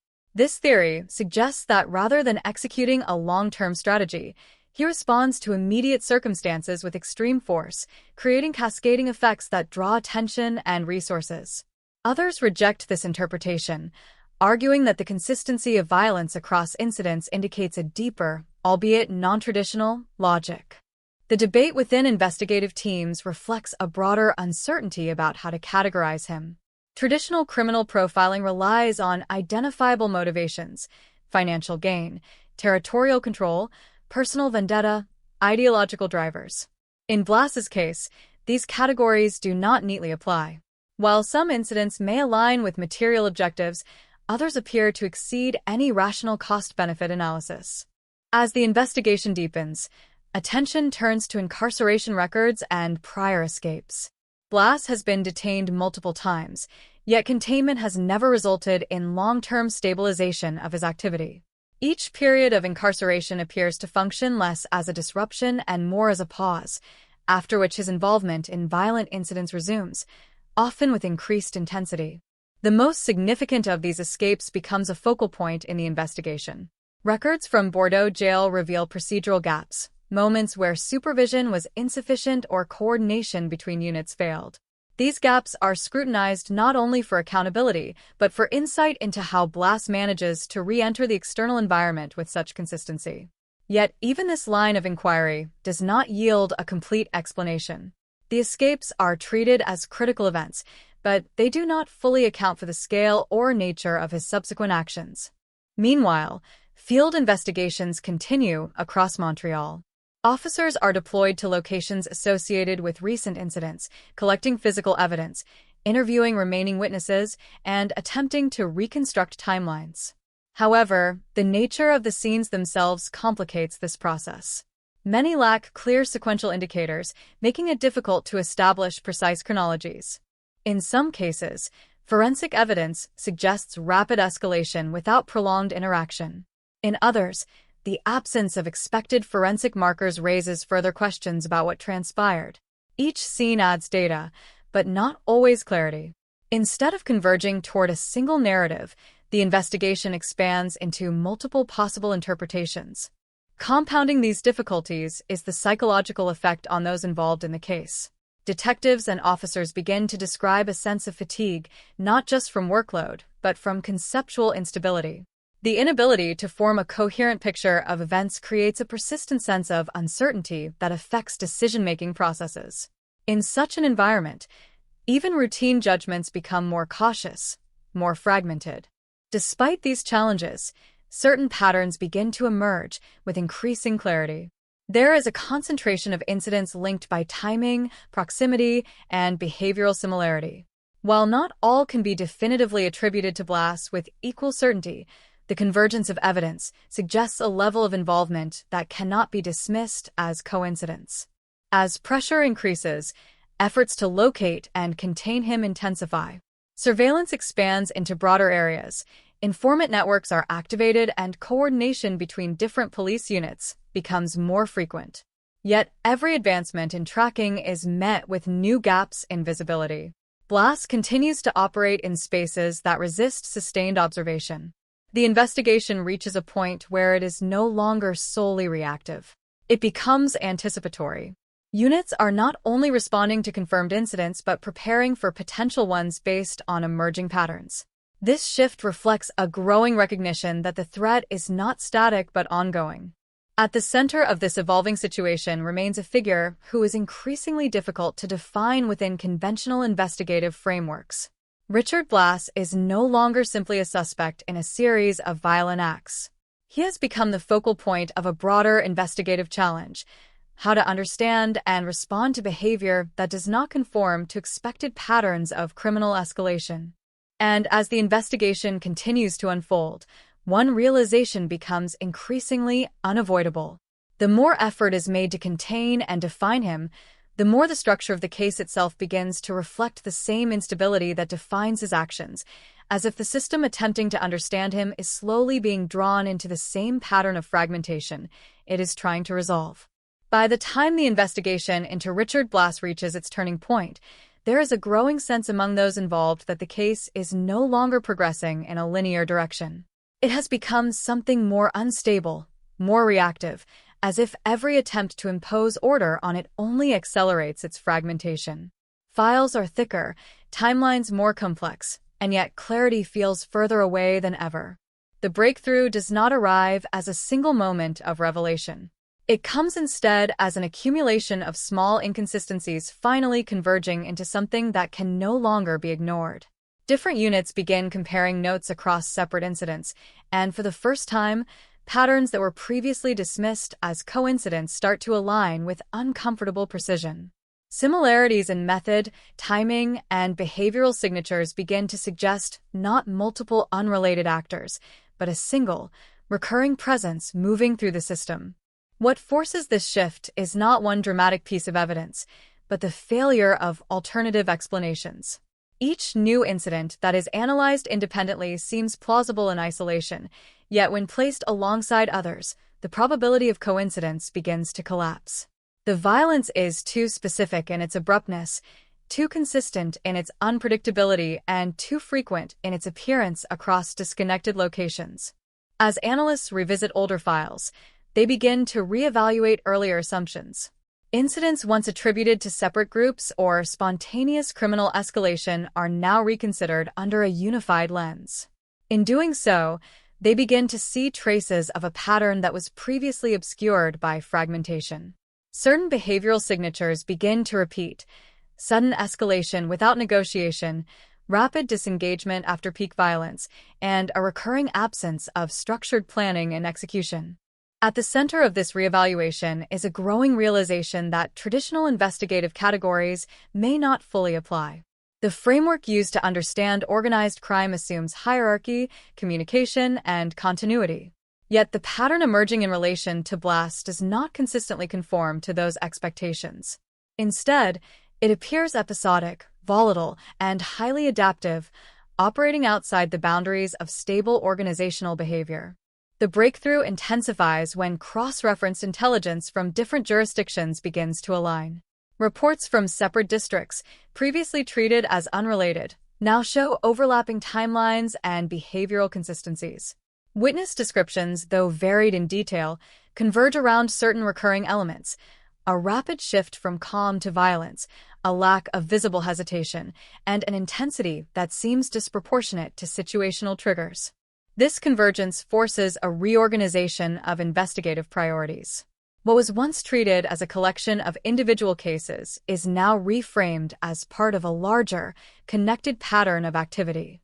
As a result, resources are redirected, surveillance efforts are consolidated, and communication between units becomes more centralized. Yet, even as the structure of the investigation becomes more coherent, the subject of that investigation remains elusive. Blass is not located through these developments. Instead, his presence becomes more defined through absence. Each confirmed sighting is separated by periods of uncertainty, and each confirmed incident raises more questions about his movement between them. One of the most significant developments during this phase is the realization that previous containment assumptions were fundamentally flawed. Earlier arrests and detentions had been treated as interruptions in behavior. Now, they're being reinterpreted as temporary displacements within a larger pattern that continued to evolve regardless of institutional intervention. This reframing fundamentally alters how his trajectory is understood. The investigative focus shifts toward understanding mobility and transition rather than static location. Where has he been between incidents? How does he move between regions without leaving a clear logistical trace? These questions begin to dominate operational discussions, replacing earlier efforts that focused primarily on reactive response. Informant networks are expanded in an attempt to fill these gaps. However, even within criminal circles, information about Blas is inconsistent. Some describe him as highly active and visible, while others claim he appears only sporadically, as if emerging briefly before disappearing again. This inconsistency itself becomes a data point, suggesting a level of unpredictability that complicates traditional tracking methods. At the same time, pressure within investigative teams begins to increase. The accumulation of unresolved incidents creates a psychological burden that affects decision-making. Officers working the case describe a growing sense that they are constantly reacting to movement rather than anticipating it, always arriving slightly after critical events have already occurred. Despite these challenges, the breakthrough holds. The pattern is now too consistent across multiple independent sources to be dismissed. What was once a hypothesis becomes the operational working model. A single actor or tightly linked entity is responsible for a series of violent incidents that span multiple jurisdictions and timelines. This shift marks a critical transformation in the investigation. It is no longer about identifying isolated perpetrators, but about understanding the behavior of a continuously active threat. Resources are reallocated accordingly, and coordination between agencies increases significantly. Yet, even with this structural improvement, a central problem remains unresolved. Identifying a pattern does not equate to locating its source. The system now understands more clearly what is happening, but not where it is currently happening or where it will occur next. As the breakthrough settles into operational reality, a new tension emerges. Clarity of pattern has not translated into control of outcome. The investigation has moved from confusion into structure, but not yet into resolution. And within that unresolved space, Richard Blas continues to exist as both a defined subject of investigation and an active variable within the system attempting to contain him. The turning point, therefore, is not an endpoint. It is a transition into a more focused but also more urgent phase, where understanding has improved, but certainty has not. And in that gap between knowledge and control, the most critical phase of the investigation is only just beginning to take shape. By the time Richard Blas finally stands at the center of a fully consolidated legal process, the city of Montreal is no longer dealing with rumors, fragmented reports, or incomplete interpretations. The narrative that once shifted depending on who is speaking has now been replaced by a structured legal framework, one built from accumulated evidence, witness testimony, forensic reconstruction, and the hard necessity of turning chaos into something that can be judged in a courtroom. Yet even as the case enters this stage of apparent clarity, the atmosphere surrounding it remains heavy with the same instability that defined the events themselves. In court records, everything is ordered, categorized, and formalized. But beneath that structure lies the residue of something far less orderly, a history of violence that refuses to feel fully contained by legal language. The prosecution's case is built on convergence.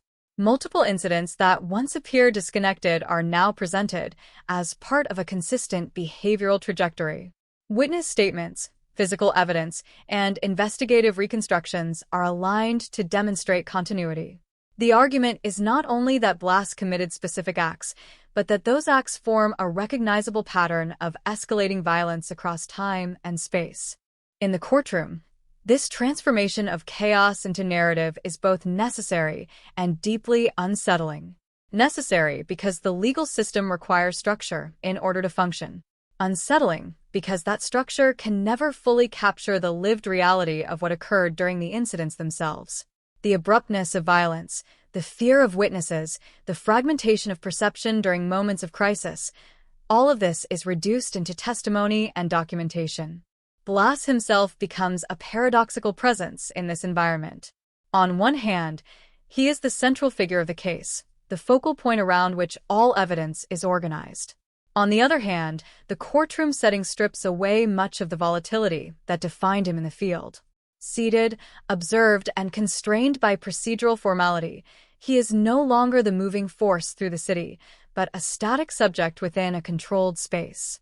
Still, those who follow the investigation closely are aware that this containment is procedural rather than narrative.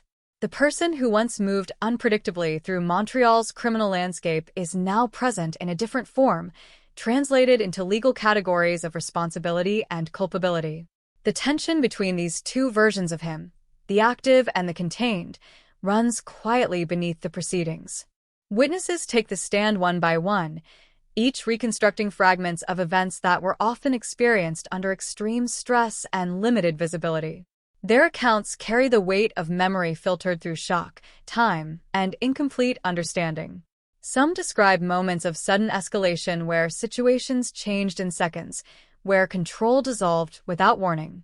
Others speak to the aftermath, arriving after the fact and trying to make sense of scenes that felt disjointed and difficult to interpret. As these testimonies accumulate, the courtroom begins to construct a layered image of Blas's actions. Not a single unified narrative, but a mosaic of perspectives that, when combined, form a consistent outline of repeated violent behavior. The prosecution emphasizes this convergence, arguing that despite variations in detail, the underlying pattern remains unmistakable. The defense, meanwhile, attempts to introduce complexity into that pattern. Questions are raised about identification, about the reliability of memory under stress, about the gaps between perception and fact. The courtroom becomes a space where certainty and uncertainty coexist in tension, each side working to shape the interpretation of the same set of events. For those listening, the most striking aspect of the proceedings is not any single piece of evidence, but the cumulative effect of hearing repeated accounts of abrupt violence described in different contexts, yet sharing similar structural features. The sense that, across multiple unrelated situations, something consistent and deeply disruptive was unfolding. As the trial progresses, the focus gradually shifts from the specifics of individual incidents to the broader question of responsibility. The legal system is not tasked with explaining every psychological or environmental factor that contributed to the events. It is tasked with determining accountability based on the evidence presented. Within that framework, Blas is increasingly positioned not as an anomaly within the system, but as an active agent within a chain of decisions that led to repeated acts of extreme violence. The weight of the accumulated evidence becomes difficult to ignore. Even where details differ, the overall pattern remains stable. Incidents involving rapid escalation, repeated use of lethal force, and a consistent absence of conventional restraint form the backbone of the prosecution's argument. Each new piece of testimony reinforces the structural coherence of that argument. At the same time, there is an undercurrent of something less easily articulated within the courtroom. A sense that what is being examined is not only a series of actions, but a pattern of behavior that operated outside normal expectations of predictability. This does not change the legal framework, but it influences how those present perceive the gravity of the case. When the moment of judgment arrives, it does so not as a sudden revelation, but as the culmination of a process that has gradually narrowed uncertainty. The verdict reflects the convergence of multiple lines of evidence, each reinforcing the conclusion that the actions attributed to Blas are not isolated events, but part of a sustained pattern of violent conduct. The sentence, once delivered, is recorded in legal terms that aim for precision and finality. Yet, even in its clarity, it cannot fully resolve the complexity of what preceded it. The courtroom provides closure in a procedural sense, but the history it is addressing remains too fragmented, too layered, to be fully contained within a single moment of judgment. As the proceedings conclude, there is a quiet recognition among those involved that the case has achieved its legal endpoint, but not necessarily its complete narrative resolution. The violence that defined the investigation has been formally adjudicated, yet the broader questions it raised about unpredictability, escalation, and systemic response linger beyond the boundaries of the courtroom. And within that lingering space, the figure of Richard Blas remains fixed in a dual state, no longer an active force moving through the city, but also not fully reducible to the legal structure that now defines his legacy. Long after the courtroom has emptied and the formal language of judgment has been recorded into the archives of Quebec's legal history, Montreal continues to carry the afterimage of what unfolded during the years of Richard Blas's violence. The city does not heal in a single moment. It never does. Instead, it adjusts slowly and unevenly, to the absence of a presence that once disrupted its equilibrium so violently that even routine life had to temporarily reorganize itself around unpredictability. For those who lived through the height of his criminal activity, memory does not return as a single coherent narrative. It returns in fragments. A night that felt heavier than others without knowing why. A sudden police presence in a neighborhood that rarely saw it. Conversations that stopped mid-sentence when his name was mentioned. The kind of tension that does not announce itself clearly but settles into the background of everyday life and refuses to fully leave. What remains most difficult to articulate is not the violence itself, but the rhythm of it. The way incidents seem to emerge without warning, unfold rapidly, and then disappear into investigation files before the public could fully process what had happened. Over time, this created a strange relationship between fear and familiarity. People learned to recognize the pattern without ever being able to predict its next appearance. In the aftermath of his death, officially recorded as the result of a police confrontation in 1975, there is no dramatic transformation in the city's atmosphere. There is no single moment where tension releases and normalcy returns. Instead, there is a gradual reduction in uncertainty, almost imperceptible at first. Investigations that once dominated attention begin to close. Patrol patterns shift. Resources are redistributed. The name that once triggered immediate urgency in radio communications begins to appear less frequently, then eventually only in historical reference.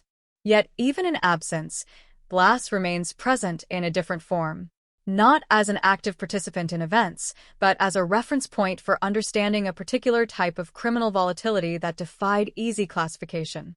In police training discussions, his case becomes an example of escalation that does not follow conventional behavioral trajectories.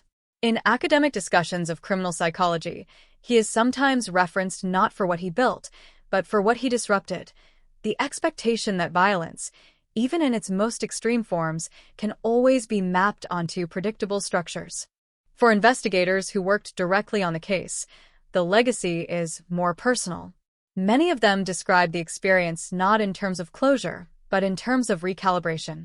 The investigation forced them to confront the limits of their existing frameworks, to accept that certain patterns of behavior do not conform neatly to established models. This realization does not resolve into satisfaction. It lingers as a professional awareness that the tools used to interpret violence are always, to some degree, incomplete.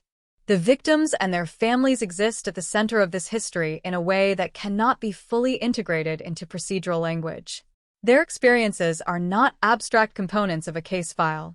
They are lived realities that extend beyond the boundaries of investigation and judgment. For them, the end of the legal process does not equate to an end of impact. It simply marks the point at which the system's response reaches its limit. As years pass, Montreal continues to evolve. New generations grow up with no direct memory of the events that once defined this period of instability. Urban development reshapes neighborhoods. Institutions modernize their approaches to crime prevention and investigation. The city that once moved under the weight of unpredictability gradually becomes more structured, more systematized in its response to violence. But historical memory does not disappear. It becomes embedded in institutional learning, in procedural adjustments, in the cautionary frameworks used to interpret unusual patterns of behavior. The case of Richard Blas is studied not because it can be replicated or fully understood, but because it represents a breakdown in expectations that authorities are determined not to repeat without awareness. There is a temptation, in retrospective narratives, to search for definitive explanations, to identify a single cause, a clear turning point, a moment where everything could be traced back to a specific origin. But the reality of this case resists that simplification. Blas does not fit neatly into a linear story of development or decline. His trajectory is marked by fragmentation, escalation, interruption, and recurrence in ways that defy singular interpretation. What remains, ultimately, is not resolution but recognition. Recognition that certain forms of human behavior exist at the edges of predictability. That systems designed to contain and interpret violence will always encounter limits when faced with extreme variability. And that even when such a figure is removed from the present, the questions his actions raised do not disappear with him. In the quiet that follows, Montreal is not a city that forgets. It is a city that incorporates. The memory of disruption becomes part of its institutional caution, part of its historical awareness, part of the invisible architecture that shapes how future threats are understood and addressed. And in that layered memory, Richard Blass remains not as a presence, but as a reference point, a reminder that beneath the surface of any structured system, there can exist moments where unpredictability breaks through, and the boundaries between order and chaos are temporarily rewritten before the system learns, once again, how to adapt. Looking back on the story of Richard Blass, what lingers is not a single act of violence, but the unsettling way a human life can move through a system built to contain it and repeatedly slip through its edges. His case is often discussed in terms of escalation, containment, and resolution, but those words feel too orderly for what actually unfolded across Montreal during those years. What happened was not orderly. It was fragmented, reactive, and persistently resistant to any clean interpretation. In the years since, investigators, historians, and criminologists have tried to extract patterns from the chaos. They examine timelines, reconstruct incidents, and map connections between events in an attempt to impose structure on what, at the time, felt structurally unstable. Some conclusions are useful in a procedural sense.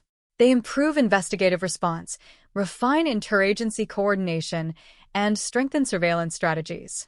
But none of them fully resolve the central discomfort that Blass's case leaves behind, which is the realization that certain forms of violence do not develop along predictable lines. What makes his story endure in public memory is not just the severity of the crimes, but the sense of unpredictability that surrounded them. People remember not only what happened, but the feeling that it could happen again at any time, without warning, without pattern, and without visible reason. That kind of uncertainty leaves a deeper imprint than isolated events ever could. Over time, Montreal changed in ways that seem, in hindsight, partly shaped by the lessons extracted from that period. Policing became more coordinated across jurisdictions. Data sharing improved.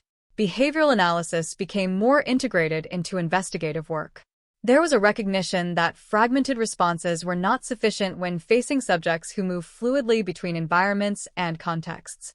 These changes did not emerge solely from one case, but Blass's trajectory contributed to a broader awareness of systemic vulnerability. Yet, even with these institutional developments, the case continues to be referenced not as a solved problem, but as a boundary example.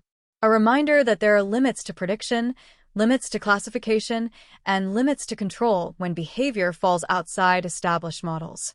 In academic settings, his name is sometimes used not to define what can be known, but to illustrate what resists knowing in a stable form. For those who lived through the period, the legacy is quieter, but more personal.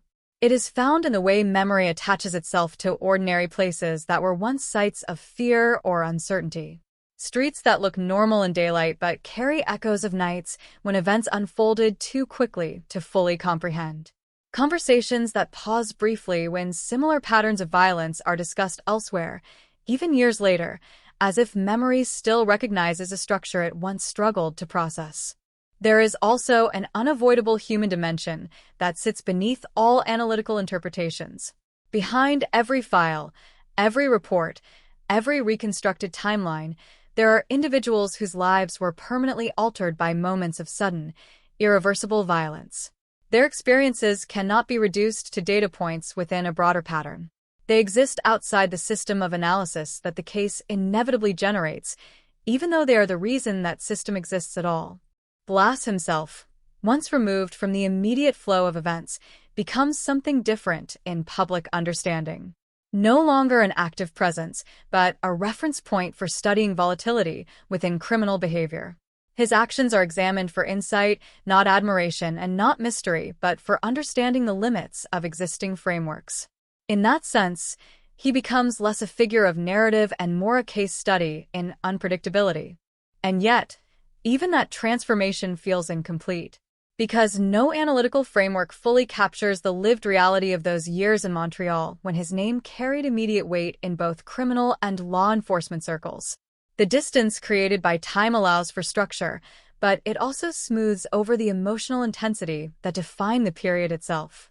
What remains most significant is not the resolution of the case, but the awareness it created. Awareness that systems, no matter how advanced, operate within constraints. That behavior, no matter how studied, can still exceed expectation. And that control, once assumed to be stable, is always conditional. In the end, the story of Richard Blass does not conclude with a sense of closure so much as with a shift in understanding. It moves from being a narrative about one individual to a broader reflection on unpredictability itself, on how it emerges, how it spreads, and how institutions attempt to respond to it without ever fully eliminating it.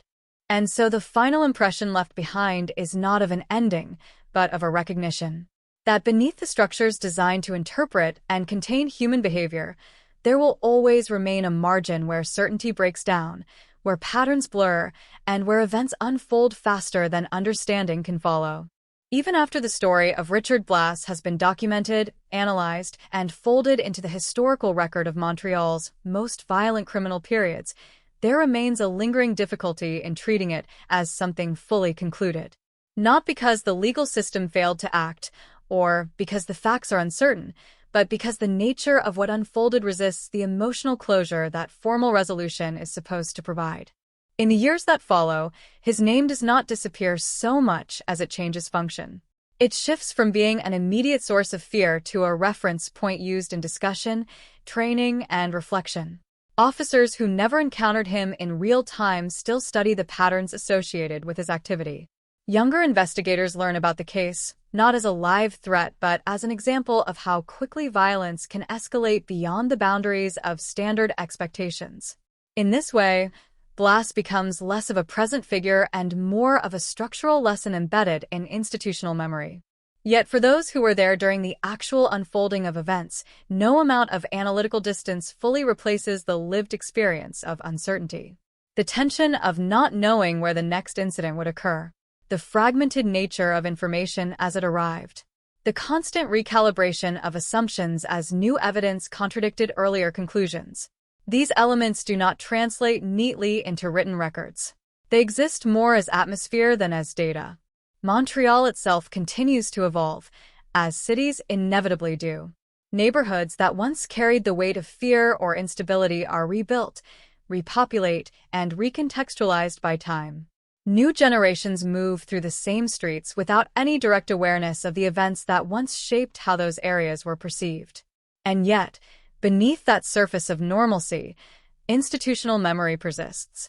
It influences policing strategies, emergency response protocols, and even the way unusual patterns of behavior are interpreted when they appear again in different contexts. One of the most enduring impacts of the Blass case is the shift it contributed to in how unpredictability is understood. Prior to cases like his, many investigative frameworks assumed that even extreme criminal behavior could eventually be mapped onto recognizable patterns. Motivation, structure, escalation, and resolution were treated as components that could always be identified with enough information. But the reality exposed by cases of this nature is more uncomfortable. It suggests that while patterns often exist, they are not always stable, and they are not always sufficient to fully predict outcomes in real time. This realization does not weaken investigative systems, but it does change their posture. There is now greater emphasis on flexibility, on multi-source verification, and on the acceptance that some level of uncertainty is inherent in any rapidly unfolding situation involving violence. The Blass case becomes one of the reference points that helped shape that shift, even if it was not the only factor. At a more human level, the passage of time creates a different kind of distance. The immediacy of fear fades, replaced by reflection. Families affected by the violence continue their lives in ways that cannot be summarized by case outcomes or procedural closure. Their experiences remain personal, separate from the institutional narrative that surrounds the case. No investigation, no matter how thorough, can fully integrate that dimension into its final form. As for Blass himself, history does not allow him to remain complex in the same way he appeared during the active period of the case. Over time, the instability of perception is replaced by a more fixed interpretation. He becomes a defined figure within criminal history, associated with a specific era, a specific pattern of violence, and a specific set of investigative challenges. This stabilization is necessary for historical record-keeping, but it also simplifies what was, in real time, far more chaotic and difficult to categorize. And yet, even in that simplification, something important is preserved. The sense that systems built to manage human behavior must always account for the possibility of disruption. The awareness that predictability is never absolute. And the understanding that even when a case is formally closed, the questions it raises about structure, behavior, and response remain open in broader institutional thought. In the end, the story of Richard Blass does not function as a neatly contained narrative with a clear moral boundary. It functions more as a reminder of limits. Limits in prediction, limits in control, and limits in the ability of structured systems to fully absorb irregular, high-intensity human behavior without residual uncertainty.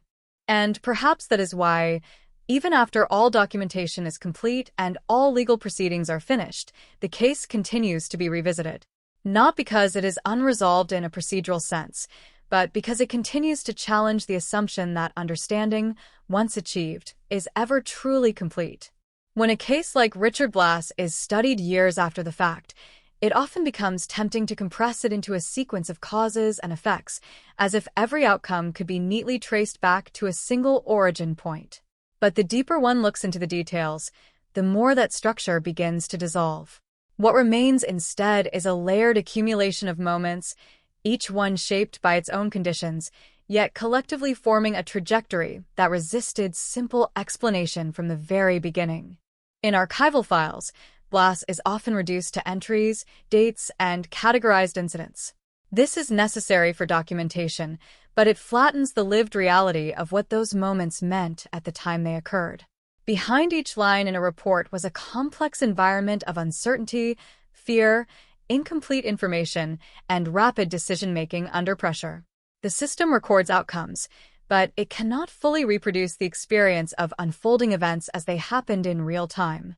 One of the most striking aspects of revisiting the case is how often investigators had to operate with partial visibility. Decisions were made based on incomplete data, and those decisions were then revised as new information emerged. This constant adjustment created a dynamic investigative environment where certainty was always temporary. Even when strong leads appeared, they often shifted or fragmented under further scrutiny. Blass himself, in this reconstructed understanding, is less a fixed personality and more a moving variable within a constantly shifting system. His actions appear consistent in their capacity for escalation, but inconsistent in their immediate triggers and contextual alignment. This combination made it difficult to anticipate behavior using conventional profiling methods alone, especially in real time where delays in interpretation had immediate consequences. Modern analysis of similar cases often highlights this as a key lesson, that volatility in human behavior does not always follow linear escalation models. Instead, it can manifest in sudden spikes that appear disconnected from observable precursors. In Blass's case, this characteristic became one of the central difficulties in both containment and interpretation. However, it is important to recognize that the investigative system at the time was not static or incapable. On the contrary, it adapted continuously. Units shared intelligence more frequently as patterns began to emerge. Surveillance methods improved as technology and coordination evolved. What made the case particularly challenging was not a lack of effort, but the speed and unpredictability of the behavior being analyzed. As time passes, the case also becomes a point of reflection for institutional development. Training materials reference it not as an anomaly that exists outside normal frameworks, but as an example of how frameworks themselves must remain flexible. It is used to illustrate the importance of cross-jurisdictional communication, rapid data synthesis, and the acceptance that some investigative environments will always involve a degree of uncertainty that cannot be fully eliminated. Yet beyond institutional learning, there is also a quieter layer of reflection that persists among those who worked closest to the case. For them, the memory is not only analytical but experiential. It includes the pressure of responding to unfolding events without complete clarity, the emotional weight of processing violent incidents, and the difficulty of maintaining procedural focus in situations where information was constantly changing. Over time, these experiences become part of professional identity. They influence how future cases are approached, how risk is evaluated, and how uncertainty is managed. In that sense, the impact of the Blas case extends far beyond its historical boundaries. It continues to shape decision-making indirectly, embedded within the practices of those who inherited its lessons. At the societal level, however, the memory of the case gradually shifts from urgency to history. Public awareness fades as new events occupy attention. What remains is a generalized understanding that such a period of instability once occurred, and that it was eventually brought under control through sustained investigative effort and legal resolution.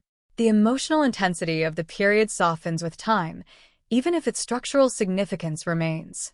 This duality between fading public memory and persistent institutional influence is what defines the long-term legacy of cases like this. They do not remain active in everyday conversation, but they continue to inform the invisible architecture of how similar situations are handled in the future. In the end, what the Blas case demonstrates is not a singular conclusion, but a layered understanding of complexity. It shows how violence can move through systems in ways that resist immediate categorization, how investigative structures adapt under pressure, and how time gradually transforms chaos into something that can be studied, though never fully replicated in experience. And perhaps that is the most enduring aspect of all. Not the events themselves, but the realization that even after all analysis is complete, there remains a distance between understanding what happened and fully grasping what it felt like while it was happening.